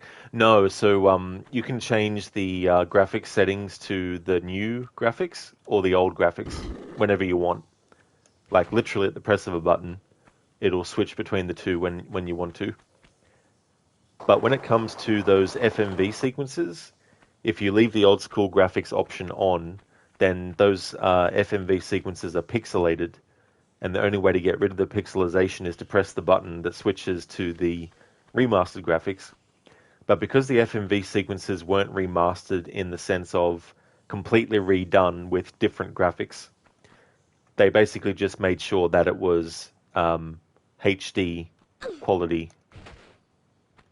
So in this playthrough, because I'm using the old school graphics, I need to press the button to switch it to the new graphics when the FMV sequences are playing to make it not pixelated, and then when it switches back to gameplay, actually press the button to make the graphics go back to the old school.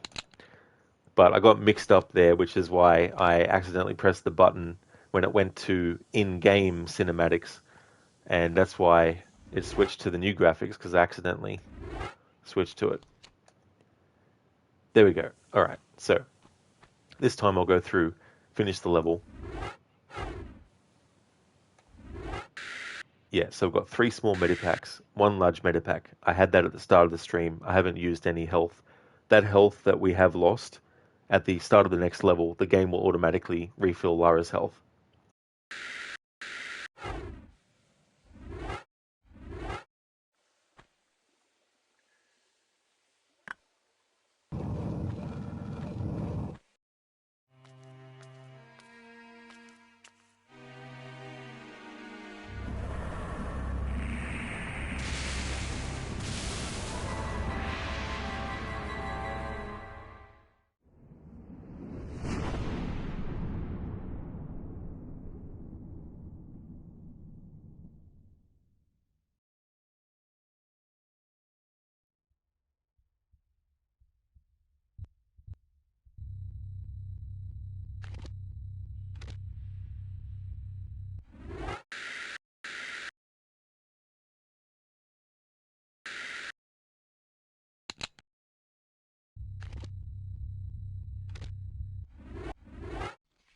Nah, bro, yeah, it would have been weird if he was just laying in bed for half a movie.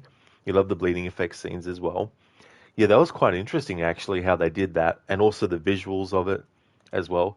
I think there was a lot of really creative sort of like visual effects and stuff that they had put in it.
Yeah, I thought so too as well, nah, bro.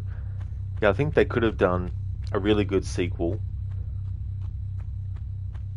And the thing I liked about the movie, though, as well, is that the main character, Callum, there was that kind of ambiguousness of, was he actually going to become an assassin, or was he actually going to join the Templars?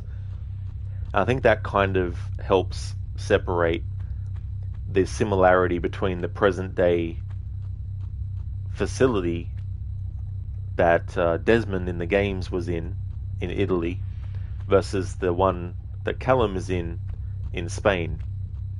And with Desmond, there was none of this, oh, I wonder if he'll become a Templar kind of stuff. So, like in the movie, they had that ambiguity for Callum's character of which side is he actually going to ultimately choose in the end.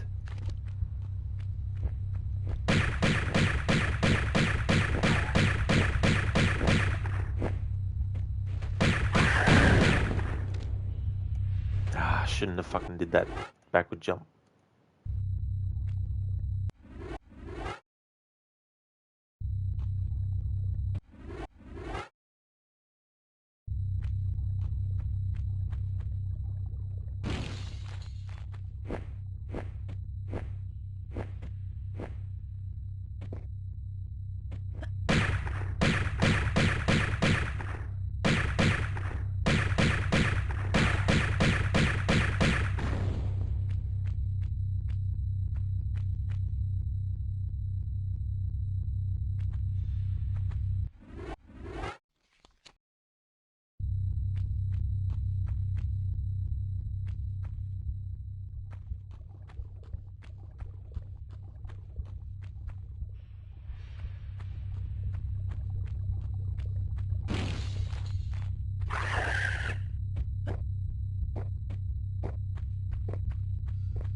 Sky, you just wonder why there are no MacGyver games. Can you imagine to actually make a game where you need to use your head and learn how to do stuff with the help of knowledge?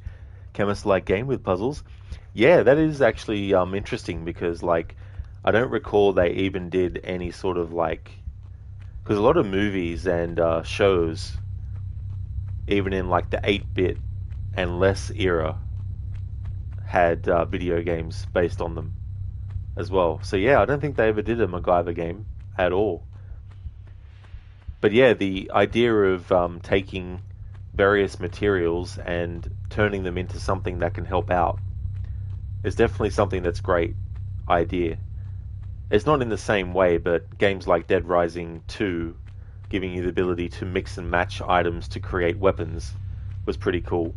But yeah, having a game where you're sort of like faced with a situation where it's like, alright, MacGyver's been captured, and these are the things that are in the room that is captured inside of, and you have to figure out what to use and put together to be able to actually get out of the situation. Nah, bro, yeah, because it poses that good and evil is a matter of perspective. That's true, you know, and I think it would be interesting if they did a sequel where, even though he's an assassin, have the Templars try to convert him, you know, and then the second movie could have been about Callum's actual commitment to the assassins and whether or not his commitment was strong enough to stay with them. And maybe the second movie could have ended on a bit of a cliffhanger where it's like you don't really know. And then they could do a third movie where basically he he pretends to join the Templars, but is actually just being like a double agent within their organization kind of thing. I don't know, that could have been a trilogy, but it wouldn't have to actually be that. But I just made that up on the spot.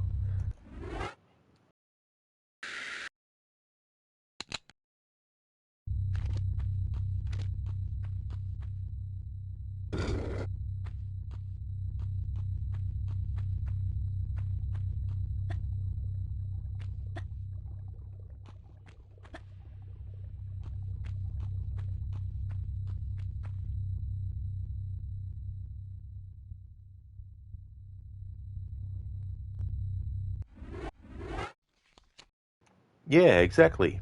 Yeah, basically like a more in-depth Ezio trilogy of movies.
I went to hold the button to actually grab, but I also accidentally pressed the big fucking button in the middle of the PlayStation controller that is literally only a few centimeters apart from the button I wanted to press. My thumb accidentally passed over the button and pressed in between both, and the game was like, "You want to go to the menu, don't you?"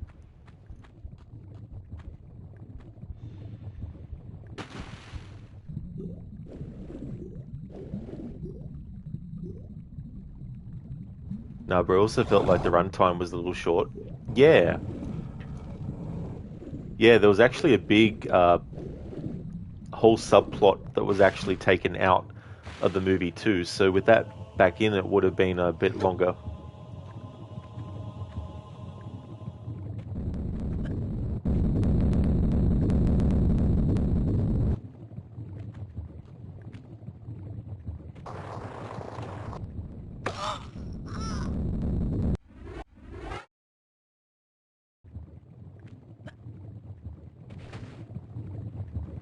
Jesus Christ, Rod.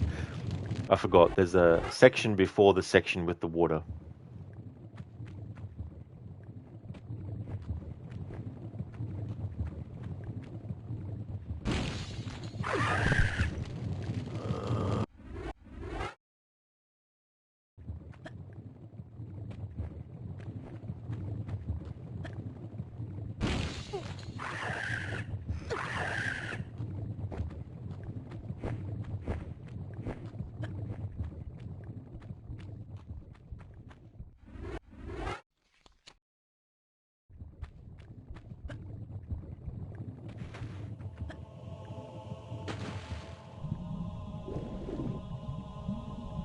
I actually thought Lara was going to land on her head there and die.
Didn't have to do it that way, but I just felt like it.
I like to think of the textures in this part of the level as like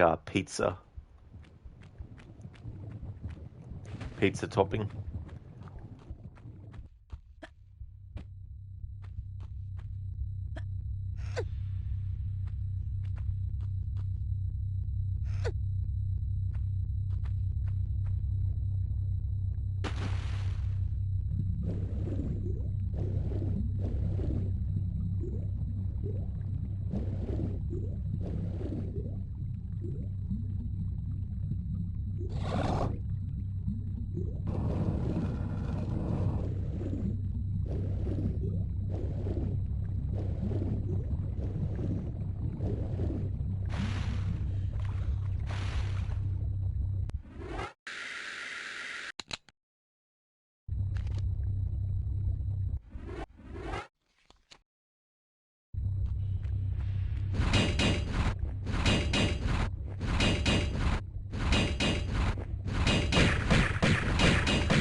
So this is pretty trippy, what happens here. So when you pull this lever and this door opens, you'll notice that a boulder will come down.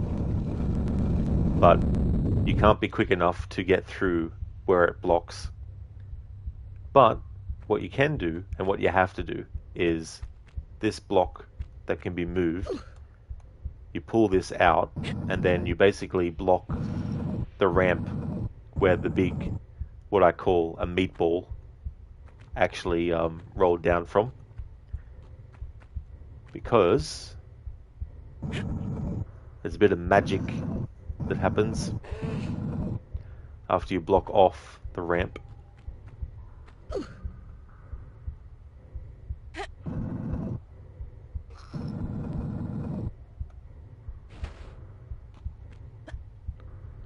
And how this works this way, Atlanteans and their technology. It's the best way to explain it. So we need to get where that's blocking, but because we've moved this block and blocked this ramp, this is what happens when you go this way and then back through.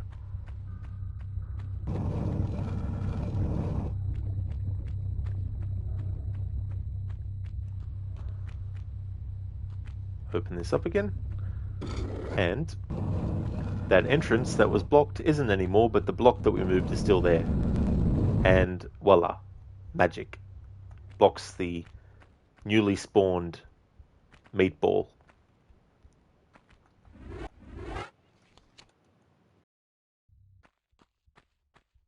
People who have played this game before are like, yeah, we know, Rod. But this is more for the benefit of people who might be watching live or in the VOD who haven't played this game before.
Good one, nah, bro.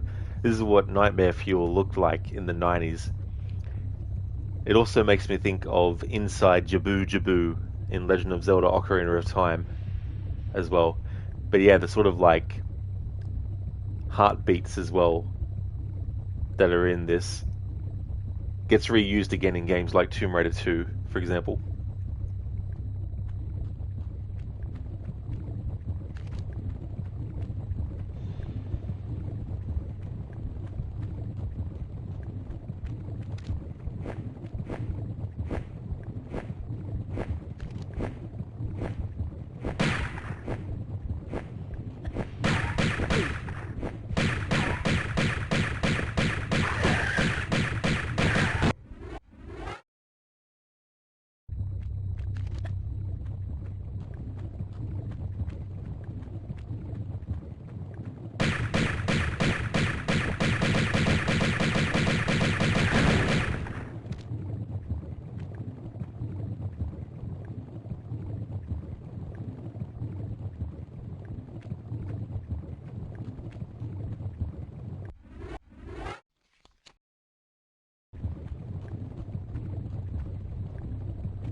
Oh my god, I was even holding the friggin' button down to walk.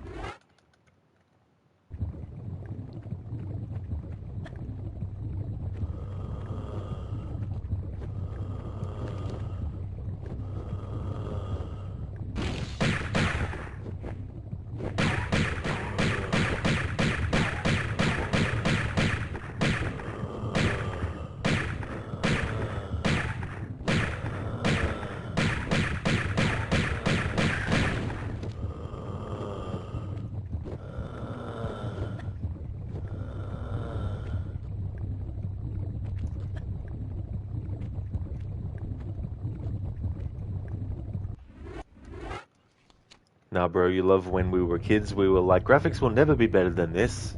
This is peak. I also remember thinking the FMV sequence graphics that you would see. I was like, oh yeah, I betcha the next evolution, the in-game graphics will look exactly like the FMV sequences.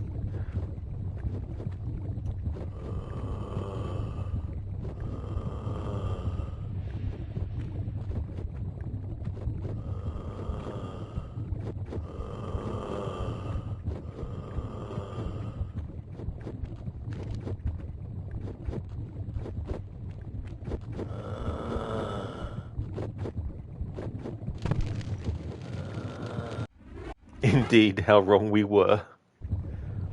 But it is really crazy to think how quickly things advanced because, and granted, it also depend on early adopters of certain stuff. Like, for example, when the PlayStation 1 came out, I was still playing Super Nintendo games, and when the Nintendo 64 came out, I was still playing that.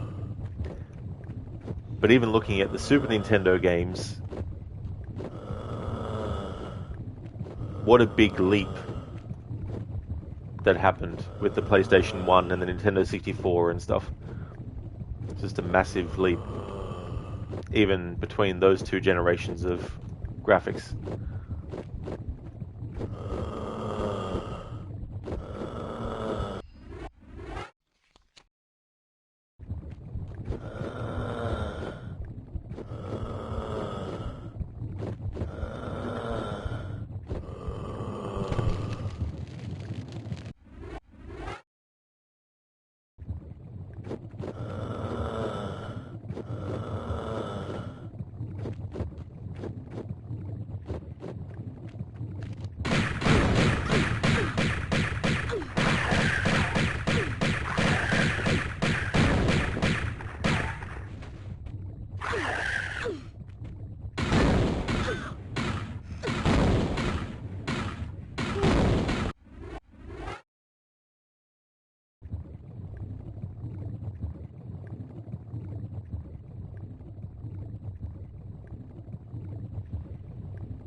Yes! Finally got through that little section without taking any damage.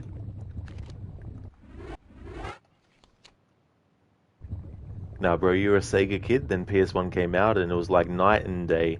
Absolutely, such a big leap as well, and that overlap that happened too, because you still had games that were coming out for the previous gen, and it's the same, that hasn't changed, but you could definitely be experiencing both generations for many years, at the same time.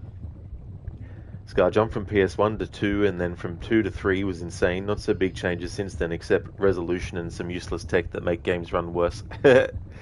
Yeah, and while it's cool that you can make games that are a large scale, with that can also come a lot of, bugs and issues and stuff, and the time it takes to make the games and all that kind of stuff. Things that get rushed, elements that should have taken a lot more time don't get that time and stuff.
Scar's like jumping from 30 FPS to 60 and from 60 to 120.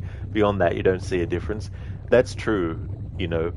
And for me, sometimes I really need to see two things close together, side by side, to actually see the difference. Because unless it's a drastic difference, you know, like if it's 5 FPS versus 60, I could obviously tell that the 5 FPS isn't as advanced as the 60, you know. But I couldn't tell the difference between 58 and 60 FPS. You know, my eyes wouldn't be able to detect how very different it would look between, you know, those two FPSs. Now it's like if we make it as pretty as possible, gameplay is irrelevant. Yeah, getting that balance is sort of like, and I think too, like you can have a game that isn't as graphically advanced, but it's more about the aesthetic of the graphics. And I think there's a difference between technological quality of an image versus artistic aesthetic about it. You know, like you can get older games that, while graphically they're not as good as newer ones, there's an artistic element to them that, aesthetic-wise, still make them appealing for players visually. Whereas you can also get games that are released nowadays which have terrible graphics, you know. The evolution of a technology doesn't guarantee that everything of that technology is going to be 100% quality 100% of the time. There's always going to be that percentage of things that, even if they use the same technology, the choices they make with certain things might make it less advanced looking than something else. It's going, what did we get? NVIDIA Hairworks that kills FPS, dynamic resolution that allows greedy developers to not pay extra money so people can optimize games instead. It drops resolution like a hammer from 4K to 720p so the game will not lag low, and all that FSR crap. I mean, sometimes you can just overcomplicate stuff as well, when something more basic and simplified can be more effective sometimes.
Scar, also, we must try to convince people that an eye doesn't see beyond 24 FPS, aka Ubisoft. And that's the other thing too. Like, there's nothing wrong with wanting to create some kind of efficient way to get things done, but there comes a point where that kind of level of efficiency needs to have a different level of critique and a certain level of, you know, scrutiny as well, where it's like, can we really afford to do it this way all the time for decades? And if not, then it's like, what can we do to actually come up with something better? Like, trying to think of something that can be effective, but still efficient, but not low quality kind of approach. But and it's not just Ubisoft, but this desire to churn out games so consistently and frequently, regardless of quality. I like to use the analogy of like a fast food restaurant. Obviously, you can get fast food that is perfectly cooked and is amazing and is done right.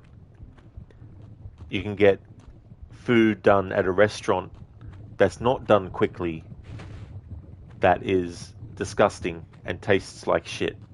So going to a restaurant and eating food there doesn't guarantee that you're going to get 100% quality every single time, all the time. And just because you eat at a fast food restaurant doesn't mean that you're always going to get terrible food. But you still will. And the thing is, Ubisoft with their games, they want to be like the fast food restaurant, where it's like, quick, we have to get this done in under a minute and then sent out. Oh, you forgot to sprinkle the thing on the right way? Tough luck. We need to get it out now. Whereas a restaurant is kind of like, okay, so is everything ready? All right, we're right to go. Everything's sorted. All right, cool. All right, nice. Like personally, I would wait, like at a restaurant, I wouldn't mind waiting a little bit of extra time if the food was amazing. But if the food was shit and it took a while, that would be a different story. But with the way that certain companies do their games, they're going after more the fast food style approach, where it's like, we need to get this done as quickly as possible, and if it's not 100% the way it needs to be, tough luck, because we need to get it out quicker.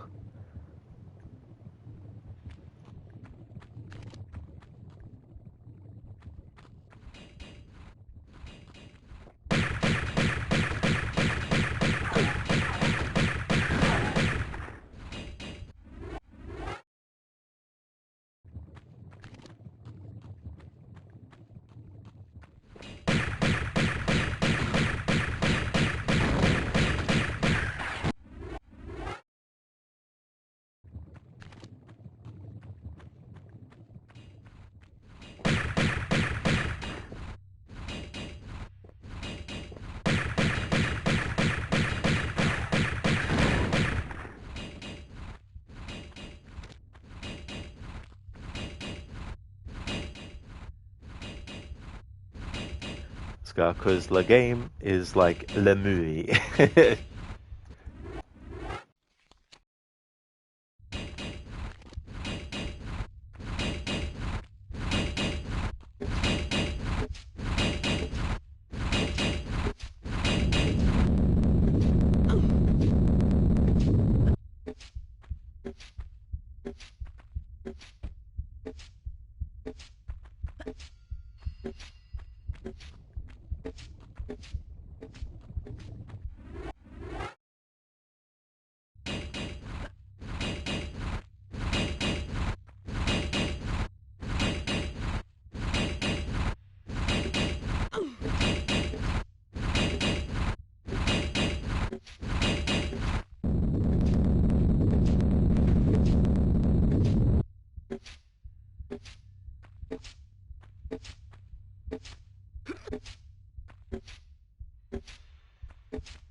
Scar, problem is 24 FPS in a movie is standard and normal thing, but in game it's a choppy experience. Yeah. I mean, also different kinds of, I guess, genetic, like to use a term that's not something you would use about technology, but I guess having different genetic makeup from one medium to the other definitely means that you're going to have that kind of difference.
Yeah, I don't think there's a way to get down either way without taking some damage.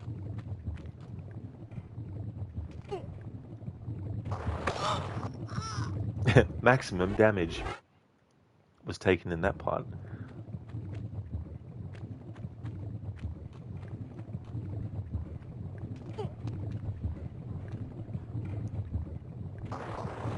Oh no, that worked out well. I could get down there without taking damage.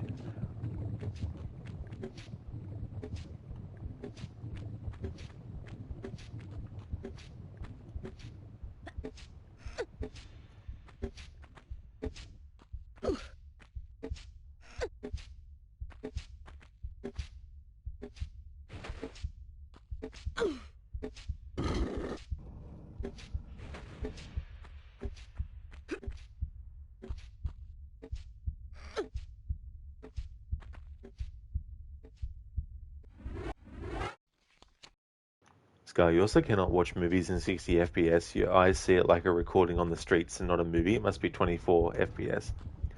You know, I think I know what you mean. Like, I wasn't able to describe it, but the way that you describe it, I think matches what I'm thinking of. Um, like, it's not exactly the same, but I remember the first time I noticed the difference between PAL and NTSC. Because I started to notice whenever there was reports from America on our television, on our news broadcasts, I could tell that there was some kind of difference. You know, I'm talking like when I was young, I started to notice the difference between the two. But yeah, there's something else that I have noticed before, and I think maybe that's the way what you're describing might actually be what I'm thinking of.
Doppelganger time, or bacon Lara.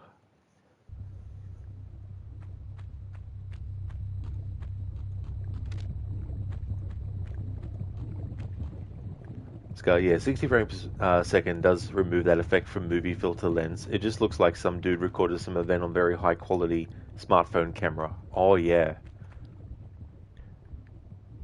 It's amazing though what our human eye can detect and differentiate the difference between.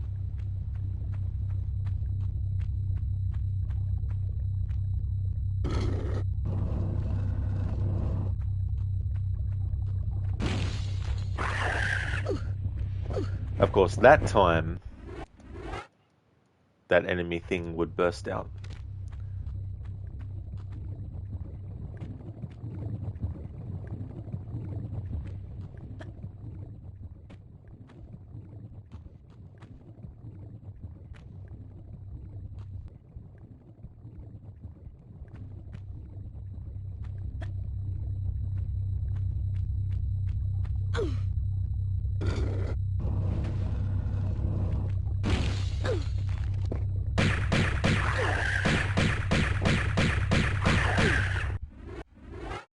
Might be because I'm actually stopping to get the ammo that it's popping out.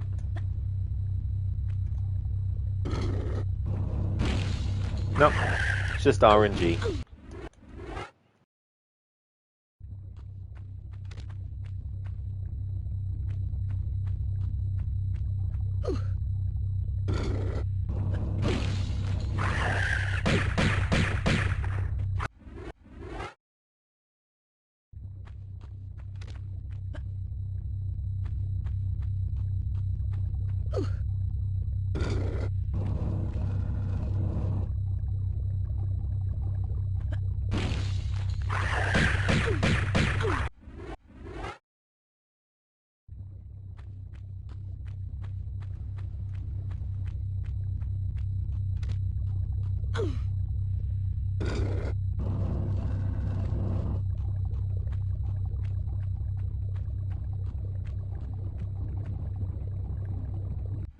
Alright, finally got the RNG where that didn't appear.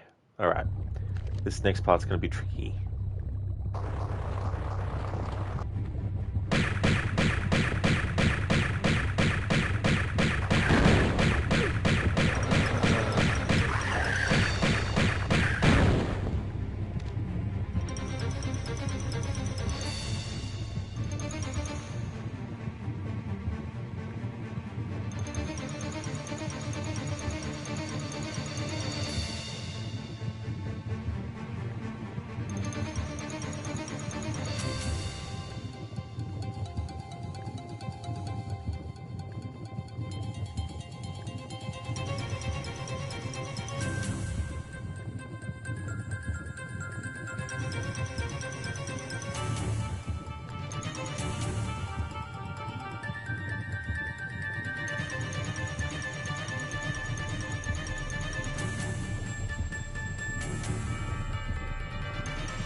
And here we go. This is Bacon Lara.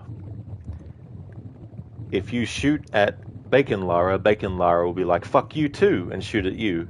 And the longer you shoot at Bacon Lara, the longer Bacon Lara is like, fuck you too, I'll shoot back at you. Until you actually stop shooting because you're dead. And then she'll stop shooting because you're dead. Because as long as you shoot, she'll shoot.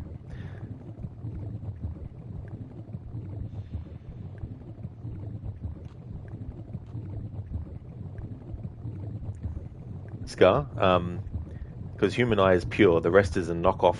It's an imitation. It's almost a perfect imitation, but not exactly.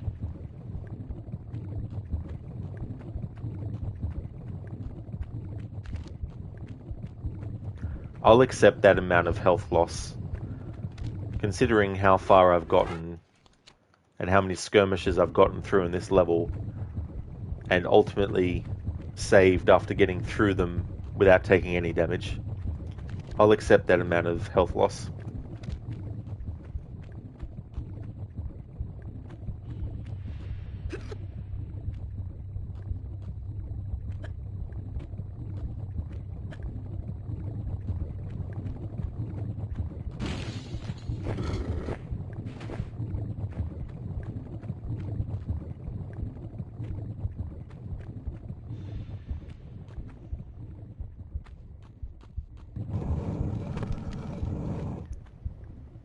Now the logic is this. Even though you shooting at Bacon Lara hurts you, Bacon Lara can die like that, and yet Lara still lives. So there's a bit of a plot, like a logic hole there. Where the hell is that enemy flying around?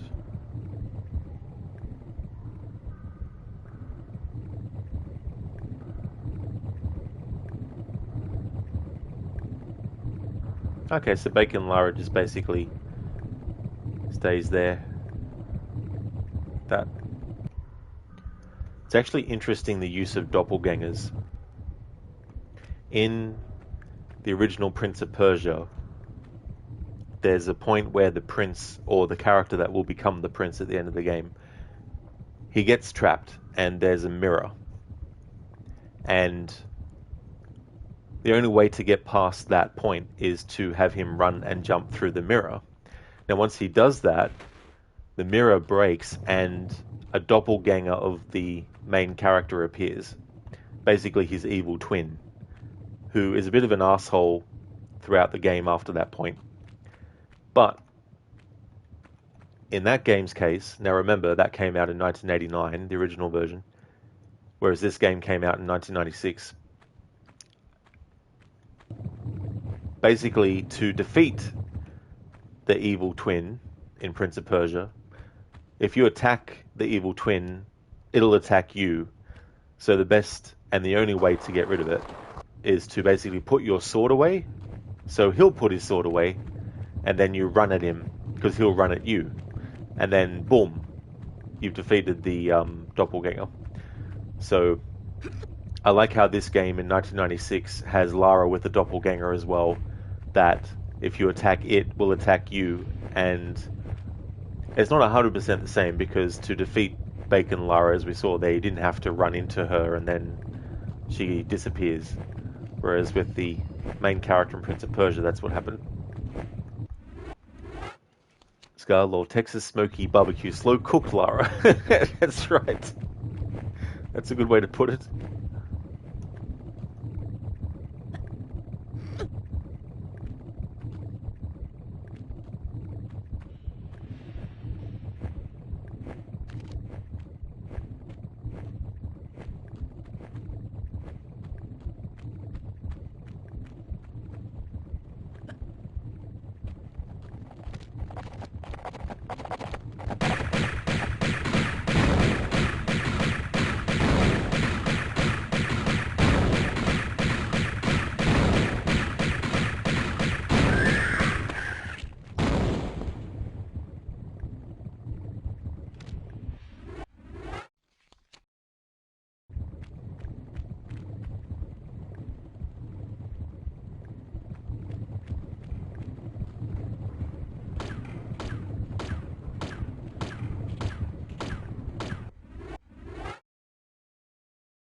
Alrighty then, so we have reached the end of this level.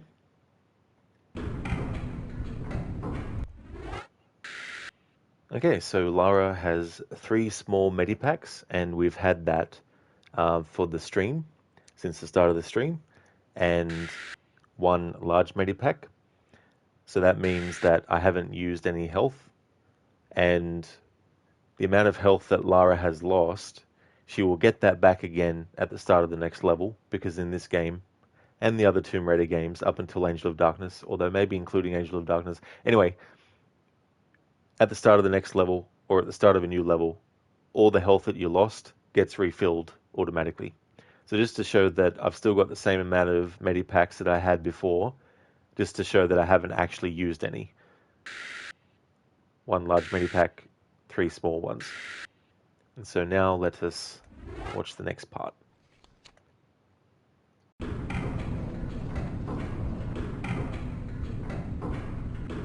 You can't do this. We condemn you, Natla of Atlantis, for your crimes, for the flagrant misuse of your powers, and for robbing us of ours. You can't, Breaking the 3 bond of consent that our people are ruled and secured under, and invading Teopan and myself with our army, our warriors, empty from our pyramid, so that you can use the pyramid, its powers of creation, for your own mindless destruction. Mindless? Look at you! Neither of you have 1 squirt of inventive juice in your heads. Wasters. Let's just do it. Tehokan! You use the sacramental place as a source of individual pleasure, as some freak factory. They're survivalists, a new generation. A slaughter heap now. And you, we're gonna lock you in limbo. Make your veins, heart, feet, and that diseased brain stick solid with frozen blood. Greet your eternal unrest, Natla! You won't rest either, or your damned continent.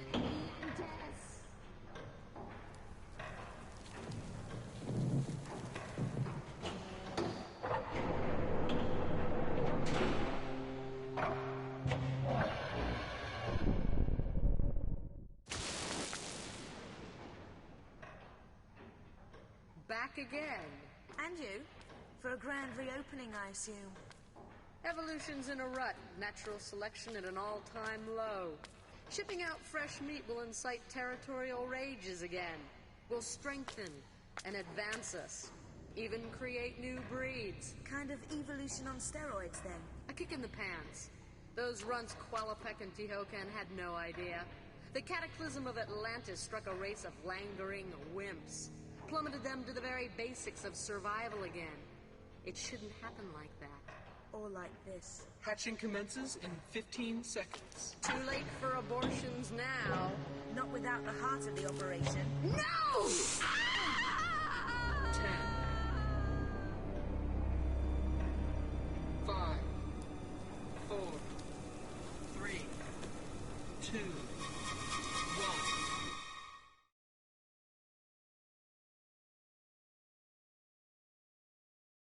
Lara's breast looks like the front spoiler of a Challenger Daytona. Well, in Tomb Raider 1, if anyone was to try anything on Lara, she would basically poke their eyes out, and they'd be running around bleeding from their eyes and probably punctured eyeballs and stuff.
Boom.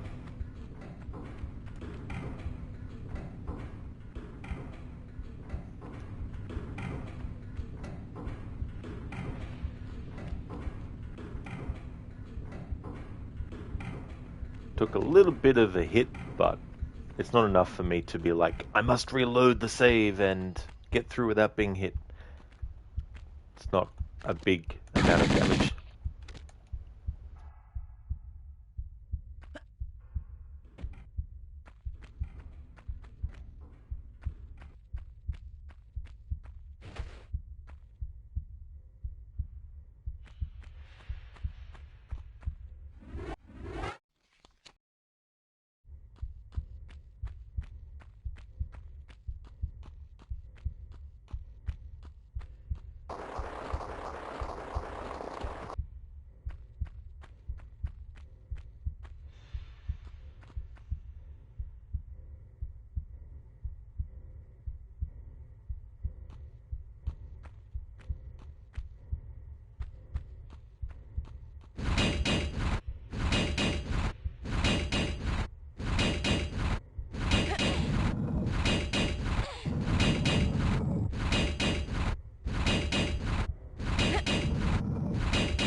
Ooh, that was lucky.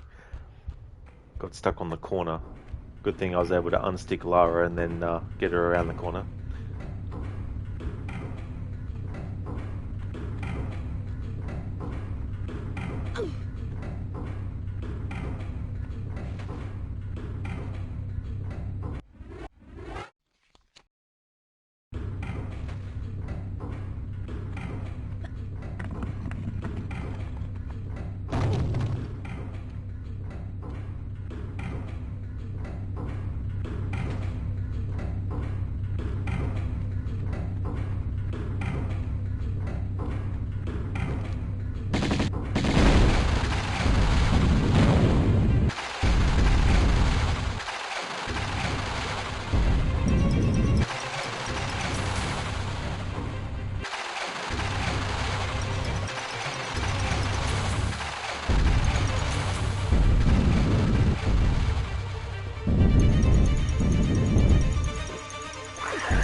Damn, that's definitely a massive loss of health by falling instead of just dropping.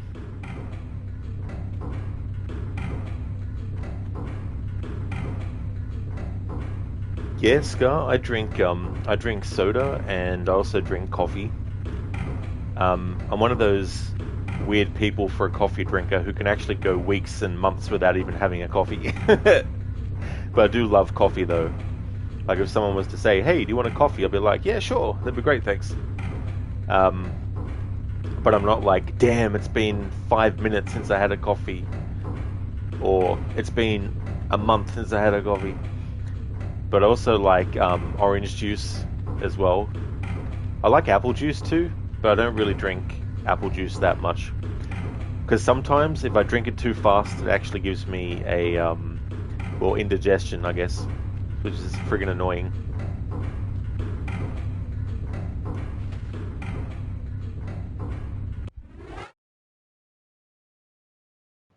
So you can actually hear me do the impression because the sound of the game is probably really loud with the, the mechanical sounds going on.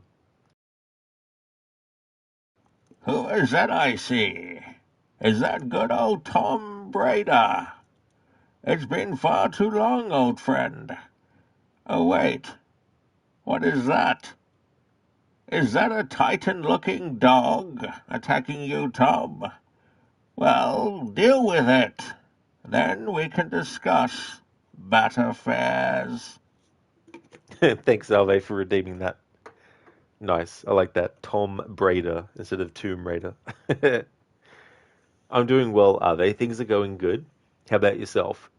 I'm on the final level of the game, so I'll be finishing it in this stream, and then tomorrow I'll be starting Tomb Raider 2.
Alright, take this opportunity to catch up on chat and also make a save as well.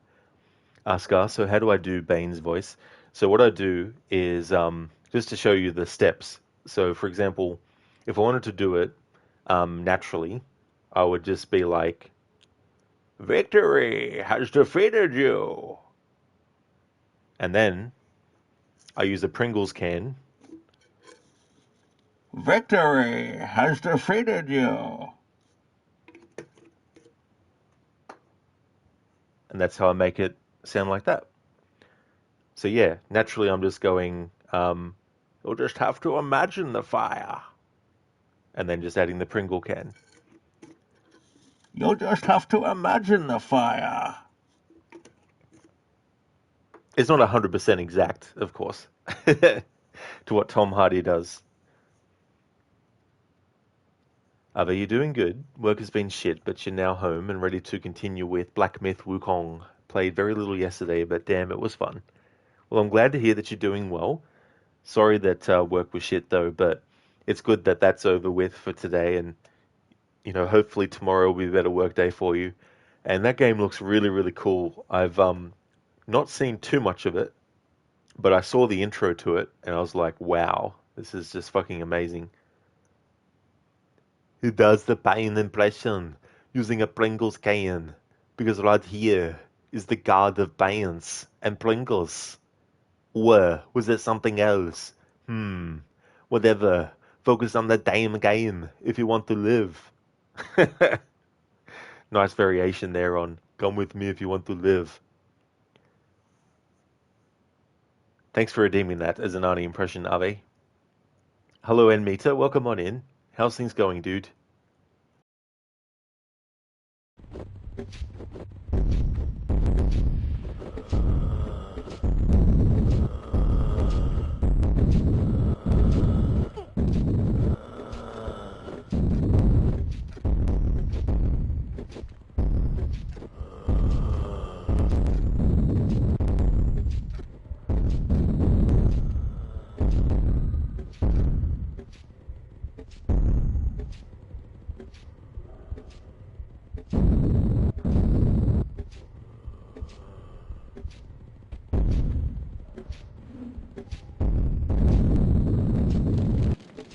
That's right, I forgot.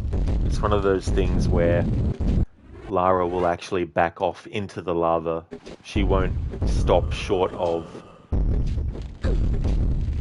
the edge.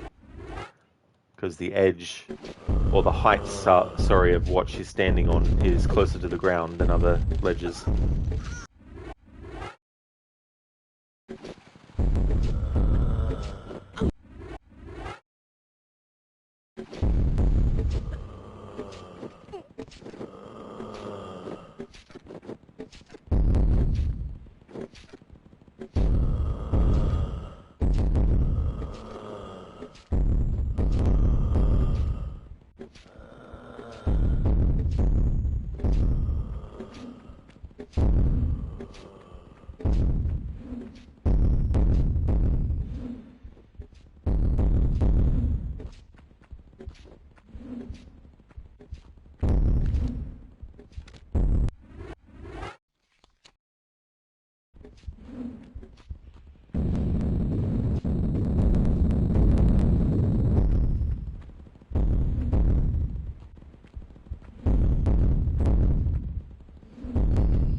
Oh, they expected a Souls-like, but it's more like God of War, and that makes you so happy. Since, as you know, you love God of War. Absolutely, yeah. I've also seen that compared to God of War as well, in terms of like being a God of War style kind of thing. You're going good in Mita? Nice. Oh, that is good. Work was a bit annoying, but you're home now enjoying your food. Oh, very good. That's good that you're enjoying, especially after an annoying work day as well. As for me, I'm doing really good. We're on the final level and almost finished through the game, actually. So I'll be finishing this today, and then tomorrow I'll be starting Tomb Raider 2. But yeah, I'm going really well. I've had a good day and everything. Hey there, Gizlek. Thank you so very much for the raid, dude. Really appreciate it. Ah, you're playing Star Wars Outlaws. So how many bugs did you count? I saw some gameplay of it earlier, and there was this part where they used the distraction of that pet, and the enemy didn't take any notice at all. It's quick and it's fighting. It looks like a Souls-like, but it very much feels like God of War. Very cool. Yeah, it looks like a great game. I definitely want to get to it eventually. Cheers in, Mita. Thank you, dude. No crawl text, Gizlek, but surprisingly good on other fronts. Stealth, minigames, climbing. Wait. You have the perfect response for that?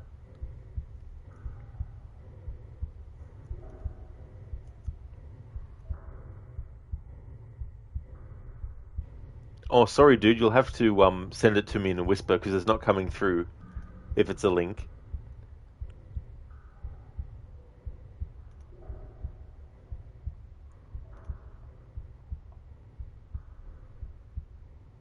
No worries, dude.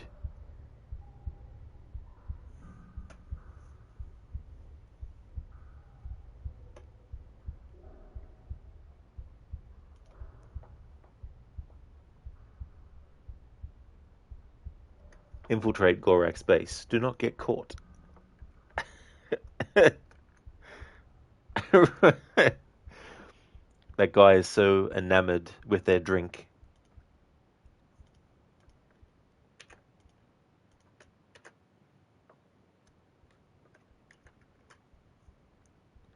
You are like the perfect response. Nothingness? Yeah.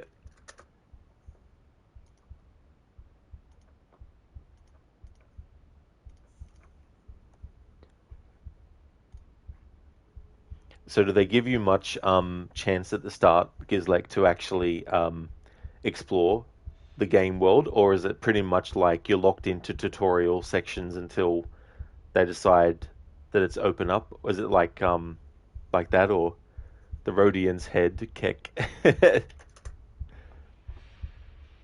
Bloody hell.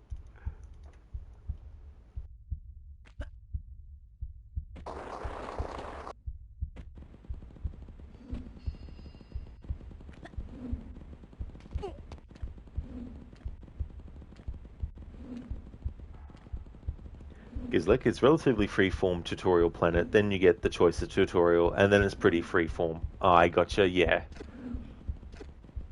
Yeah, because the part that I saw was a particular stealth mission, not in terms of like gameplay, but in a cinematic, was messed up by the character, and then it's like, you're new to this world, come back when you're not.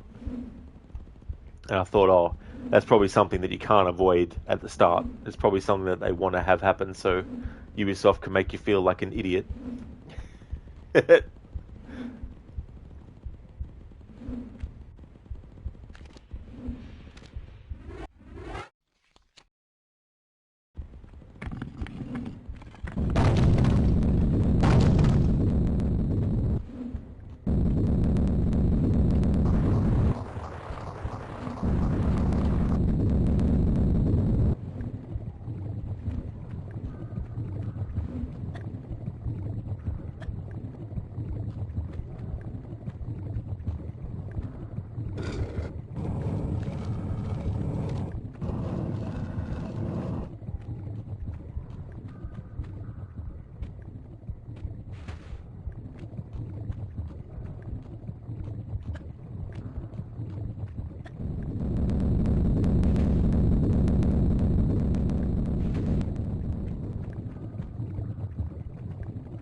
Gizlek, oh yeah, to be fair, you got something out of that exchange because Nix is a bro. You're not sure. Oh, that's right, of course. I forgot about that detail. But that's true, yeah. You're not sure where you can leverage said item, but it implies an option eventually, which is super cool. Or you can sell it for 500 credits. Most items are vendor trash, but when an item is useful, the game goes, or it might be useful for something later. Yeah, that's the thing early on in like a game, it's good to sort of like just keep stuff. That's why when I play a new game and there's like a currency in the game, I just hoard as much stuff as possible until I might need it later. Also, you can just go back to the guy and get on his good side. All good. Yeah.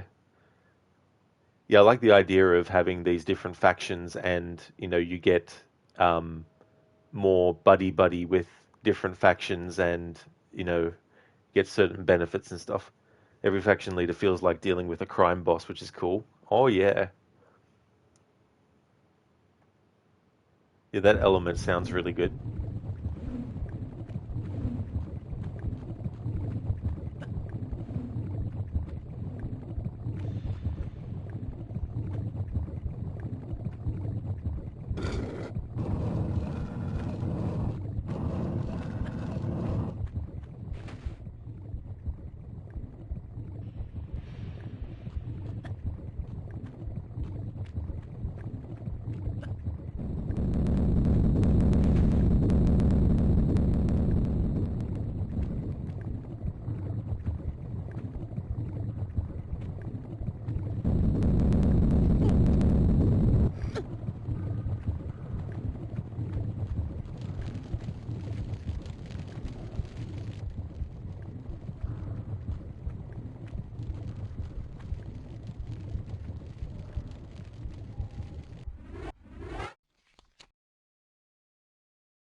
Because like so far you're pleased except for no crawl text. It's like what? I know there's been like movies and stuff without the crawl text, but it's like that's just part of the formula. That's like a James Bond movie not having like this intro song sequence. Oh yeah, the annoying thing about tutorial can be no manual save until you unlock the fast travel. But yeah, it's not as dramatic as you've been made to believe. You triggered an alarm once, got Nix to turn it off, and it was like, boom. Yeah. It's like, crisis averted.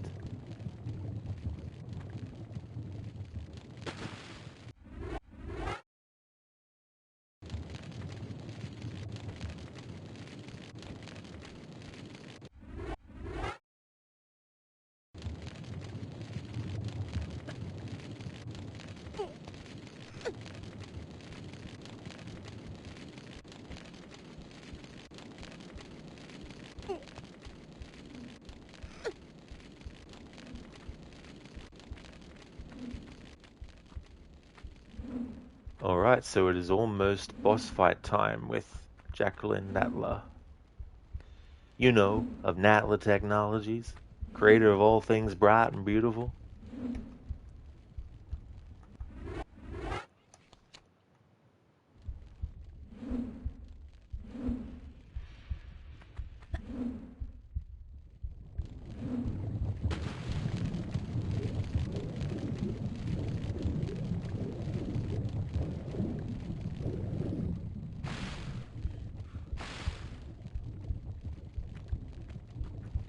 Alright, so you don't actually have to fight Natla. You can basically spam, if you have heaps of health kits, you can basically spam a lot. Now what I want to show is this. I'll save it first.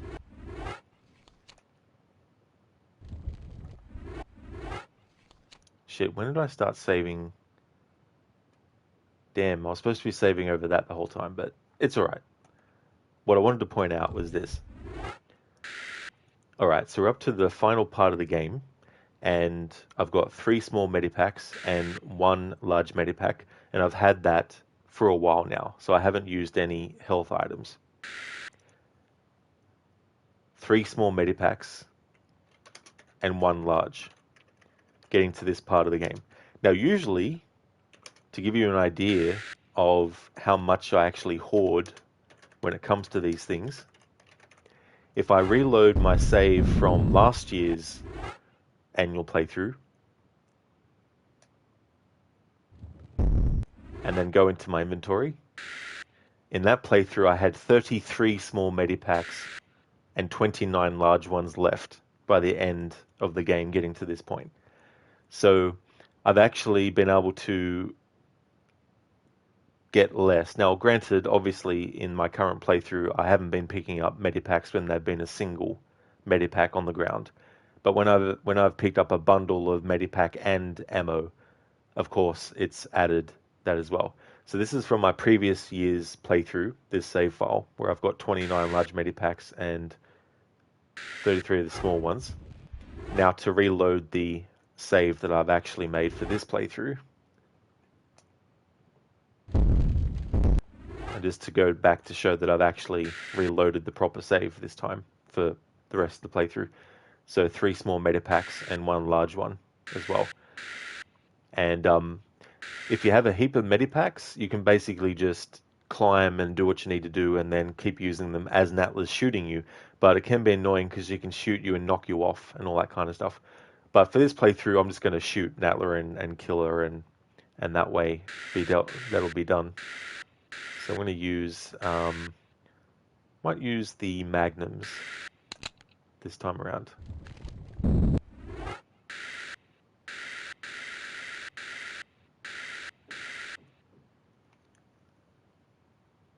Because like if he is in Outlaws, you doubt you'll run into him a little bit later. Oh yeah, Cad Bane, yeah.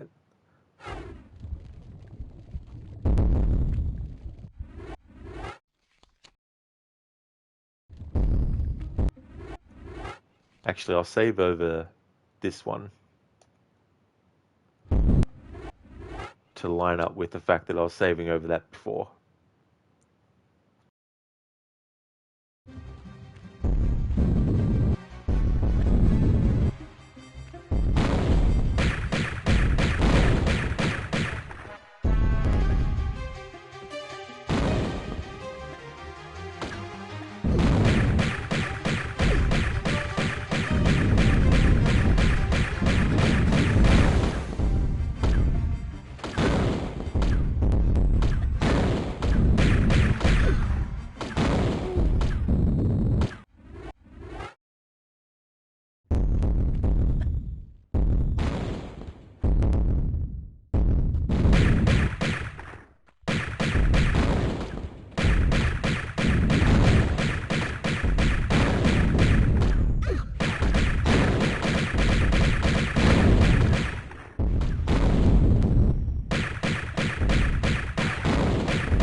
You can't bump off me and my brood so easy, Lara.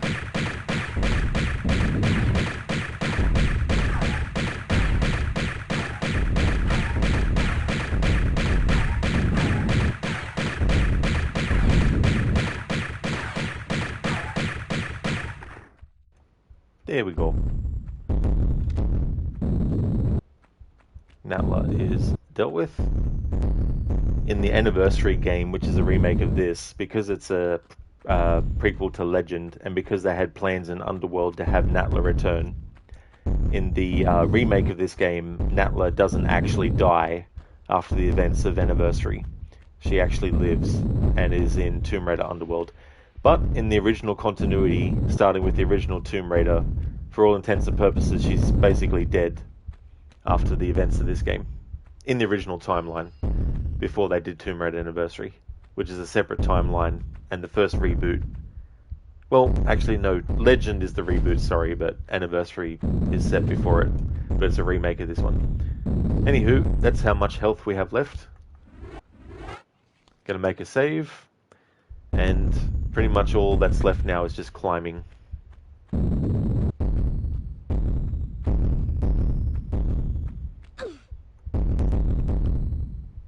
Hey there, Toby.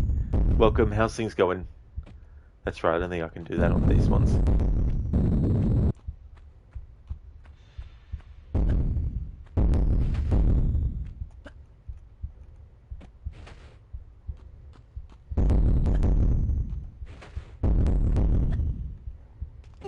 Gives like you went into Outlaws with minimal spoilers, but they've done quite a bit of homework, so there's a good chance they'll pull the biggest hits of all crime bosses alive during the episode 5 to 6 gap.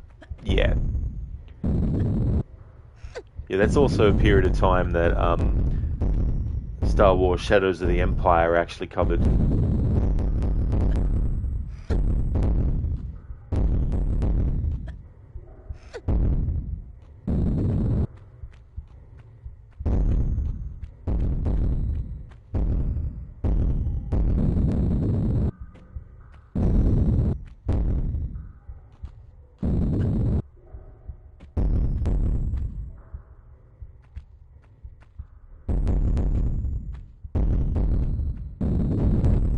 As I said, it's a pain to do it, but it is possible to do all this climbing I'm doing now while Natla is still flying around shooting at you. It'll just take a lot of attempts and a lot of health kits.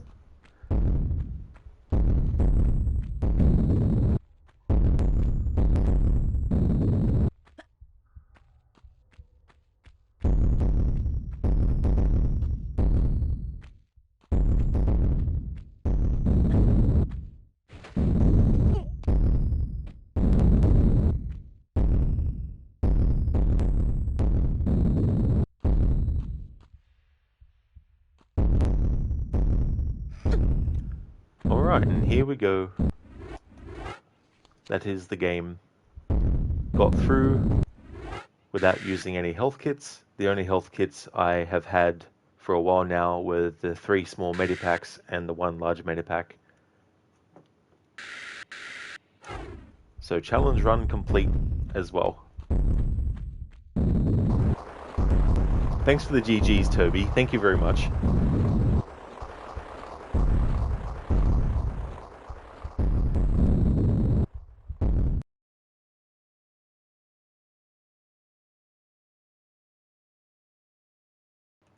So there we go. Final results. 0.0 medipacks used, just to show that I actually did get through the game without using any of them.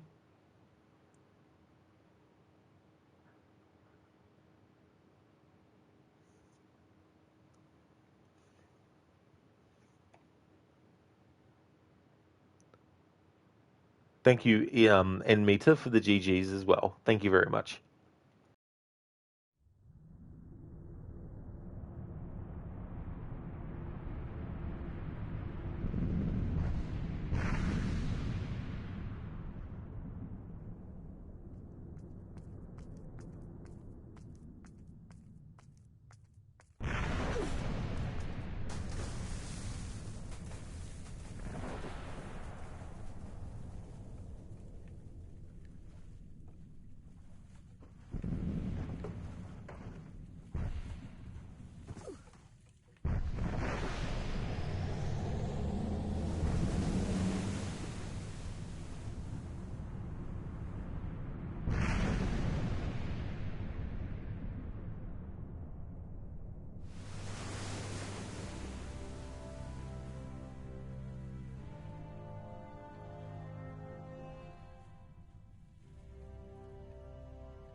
He's like, oh look, it's the boat from the comic book. Right, you have no idea anymore. It's been decades since you've seen an old Tomb Raider comic. I've never read any of them at all. So yeah, I've got no idea. So I won't let all the credits play, because the credits actually cover all 3 games. But yeah, these are the credits for the people at Aspyr who worked on the remaster.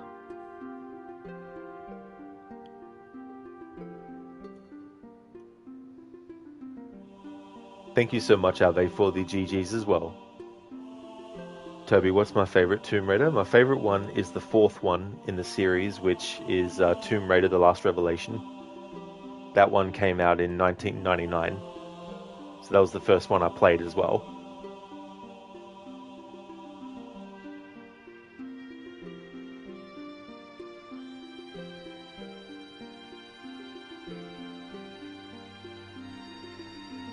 This classic Tomb Raider music is so good still. There's a great orchestral version of it by an orchestra in Tomb Raider: The Angel of Darkness, the 6th one.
Thank you very much, Sadie, for the GGs. Thank you.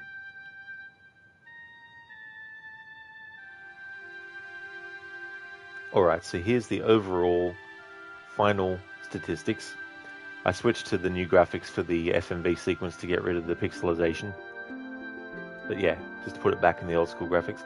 Alright, so that playthrough took me 9 hours and 4 minutes and 16 seconds overall. I wasn't worried about getting all the secrets, but I found 17 of 45. Wasn't worried about getting all the pickups, but I got 171 of 357. 250 enemies killed. Ammo used versus how many hits. I used 10,258 shots, and out of those 7,298 actually hit something. Medipacks used 0.0. So there we go, I got through the game without using any health items. And distance traveled 52.13 kilometers as well. So they're the final statistics, and that also shows that I didn't use any health. So that was cool to do that with one of the old school Tomb Raider games. Was it difficult? Only in the sense of coming across an enemy and trying to deal with them without taking as much damage as possible. And if getting through that encounter and happy with how much health was either still there or how much was lost, and then saving and then moving on. It got really difficult towards the last few levels though because of the enemy types, the monsters that were also shooting stuff, and there were several moments where there was like more than one enemy at once as well. So getting through and not taking damage or taking little damage and then being like, right, do I want to save now? Will this be enough to still get through the rest of the level? So it's challenging in the terms of having to keep track of stuff and make sure that you haven't lost too much health, because you might think, oh, I've still got half my health left, but from that point on you might come across enemies that get it even lower, and then if you've just kept going and you haven't reloaded a save from when you had more health, then you're going to be up shit creek without a paddle. If I was to do this challenge in the future though, I would probably make it that I could only reload a save at the start of the level. So I would have to make a save at the start of the level, and then if I want to get through the level without using any health, I have to make sure that I don't use health, otherwise I have to reload the start of the level. That's what I would do in the future if I wanted to do another version of this run. But that is the end of the playthrough for my annual 2024 Tomb Raider 1 and doing the no heals. So the next game in the series that I'll be doing will be Tomb Raider 2. It'll be the same deal. I'll be using the remastered version, but I'll be switching to the old school graphics for the playthrough. And there won't be any challenges with that game. But I just want to thank everyone so much for watching the stream. I really do appreciate it. The next stream that you'll see from me will be Tomb Raider 2, and when you see me streaming that, it's become Wednesday here in Australia. The current schedule, Monday through to Thursday, is Tomb Raider series, so basically this week there's 2 more days left. I don't know if I'll finish Tomb Raider 2 by the end of Thursday, but we'll see how we go. And then on Friday it's The Evil Within, and on the weekend, Splinter Cell Blacklist doing my Ghost Challenge as well. Thank you, Sadie, I definitely will. I hope that you have a good day / evening as well. Thank you so much for being here too. Would like to give some shout outs.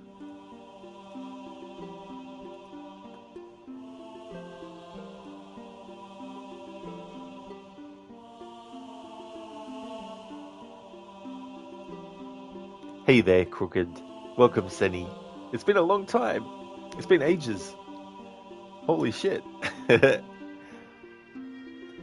Ave Tom Braider 2, Return of the Braider. Or if you took the naming conventions of the Die Hard movies, it would be Tomb Raider 2, Tomb Harder, or Raid Harder would probably be the better way to put it.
There we go. Just want to also give some shout outs to some people that actually rated me in the stream I did before this one.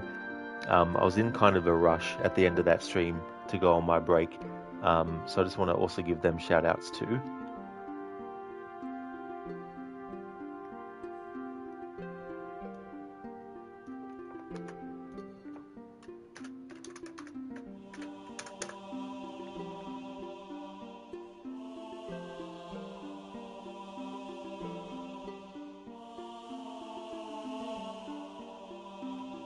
Would like to highly recommend people check out the following streamers: Crocodiles, who is doing Assassin's Creed Origins, doing a 100% playthrough on the hardest difficulty.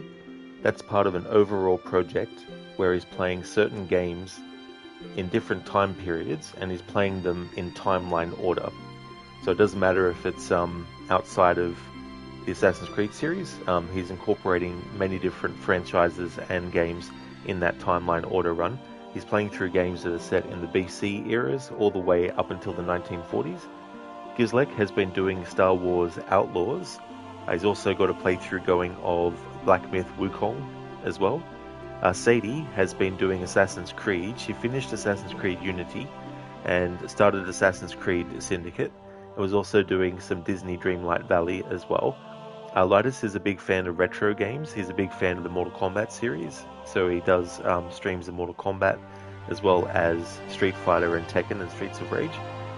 Mr. Gote is a streamer of games like Banishers Ghost of New Eden, as well as the Dark Pictures series of horror games and Outlast and Elden Ring.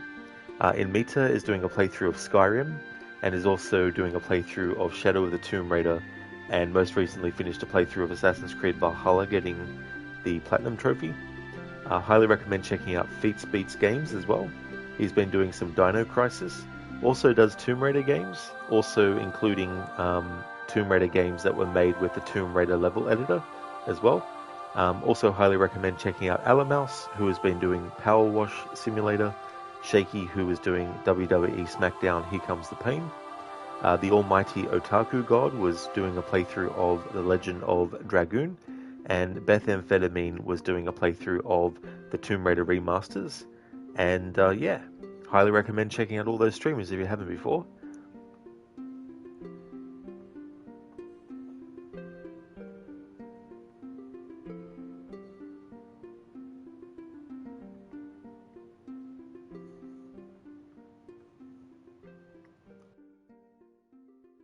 Oh yes, Senny, no worries at all for the shout out, dude. More than happy to give you one. Are they oh so relaxing? It's like trying to balance on a ball that's rolling down a hill while you're being shot at by 50 people and balancing two plates, one on either hand, while closing your eyes. Wouldn't that be relaxing? Sadie, that's no trouble at all for the shout out either. Thank you so much for being here, everyone.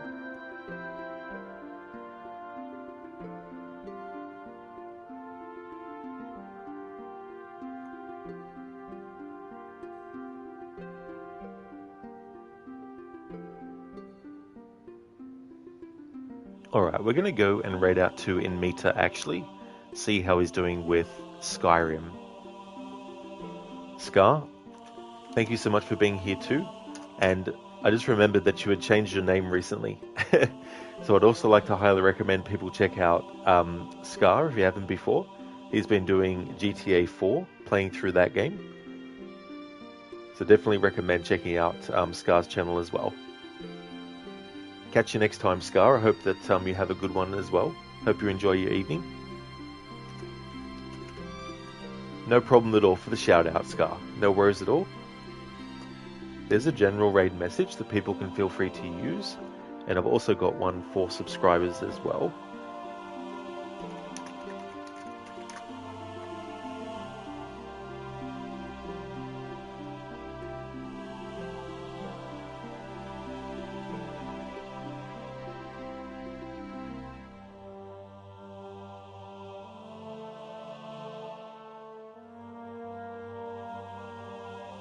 I've recently added some angry Lara emotes as well. Good, lol, you can still raid too. Oh, very good.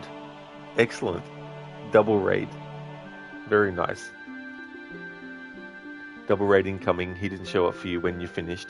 Oh, that's fair enough, Crooked. Yeah, because I saw Enmita go live before I skipped the credits, I think. Scar, how to copy that raid thing?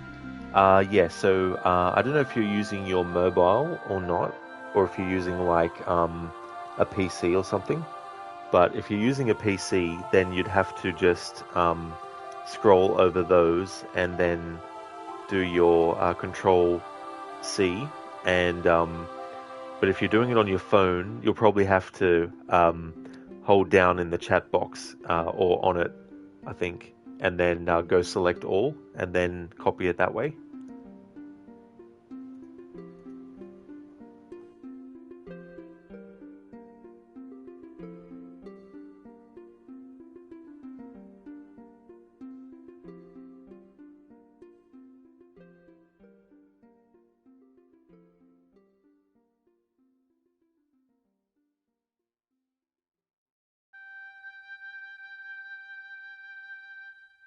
No worries at all, are they, for the stream. Thanks for popping in. And yeah, I hope that your workday tomorrow is much better than it was today.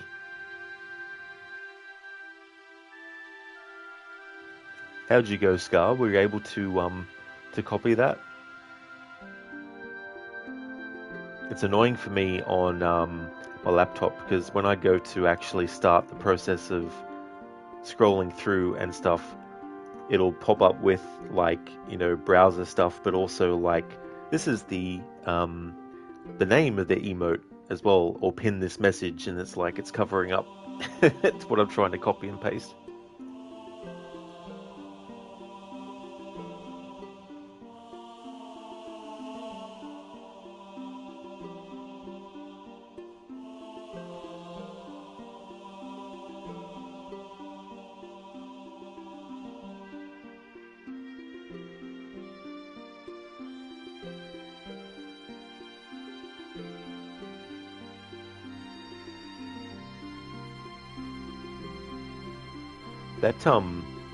That second one as well, Scar. That one is a raid message that subscribers can copy and paste, and when they paste it in, it'll actually come up with the emotes. But there's also a general raid message as well that everyone can copy and paste as well, and that's the first one.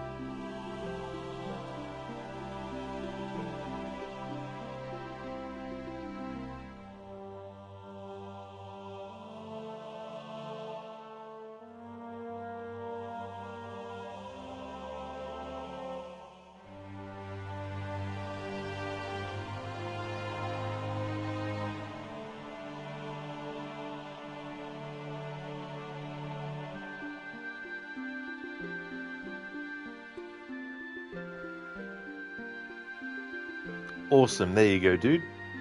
Excellent.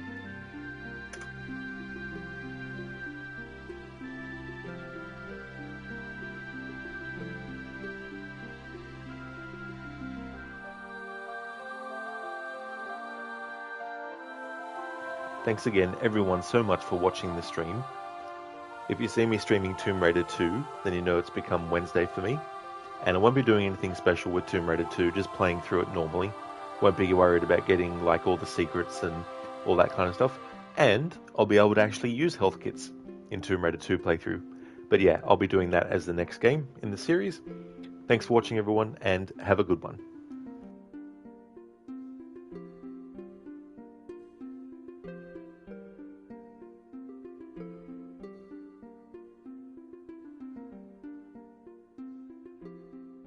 Thank you so much, Sadie. Yeah. It's my second favorite Tomb Raider game, I'd probably have to say, I would say. Yeah. Tomb Raider 4 and then 2.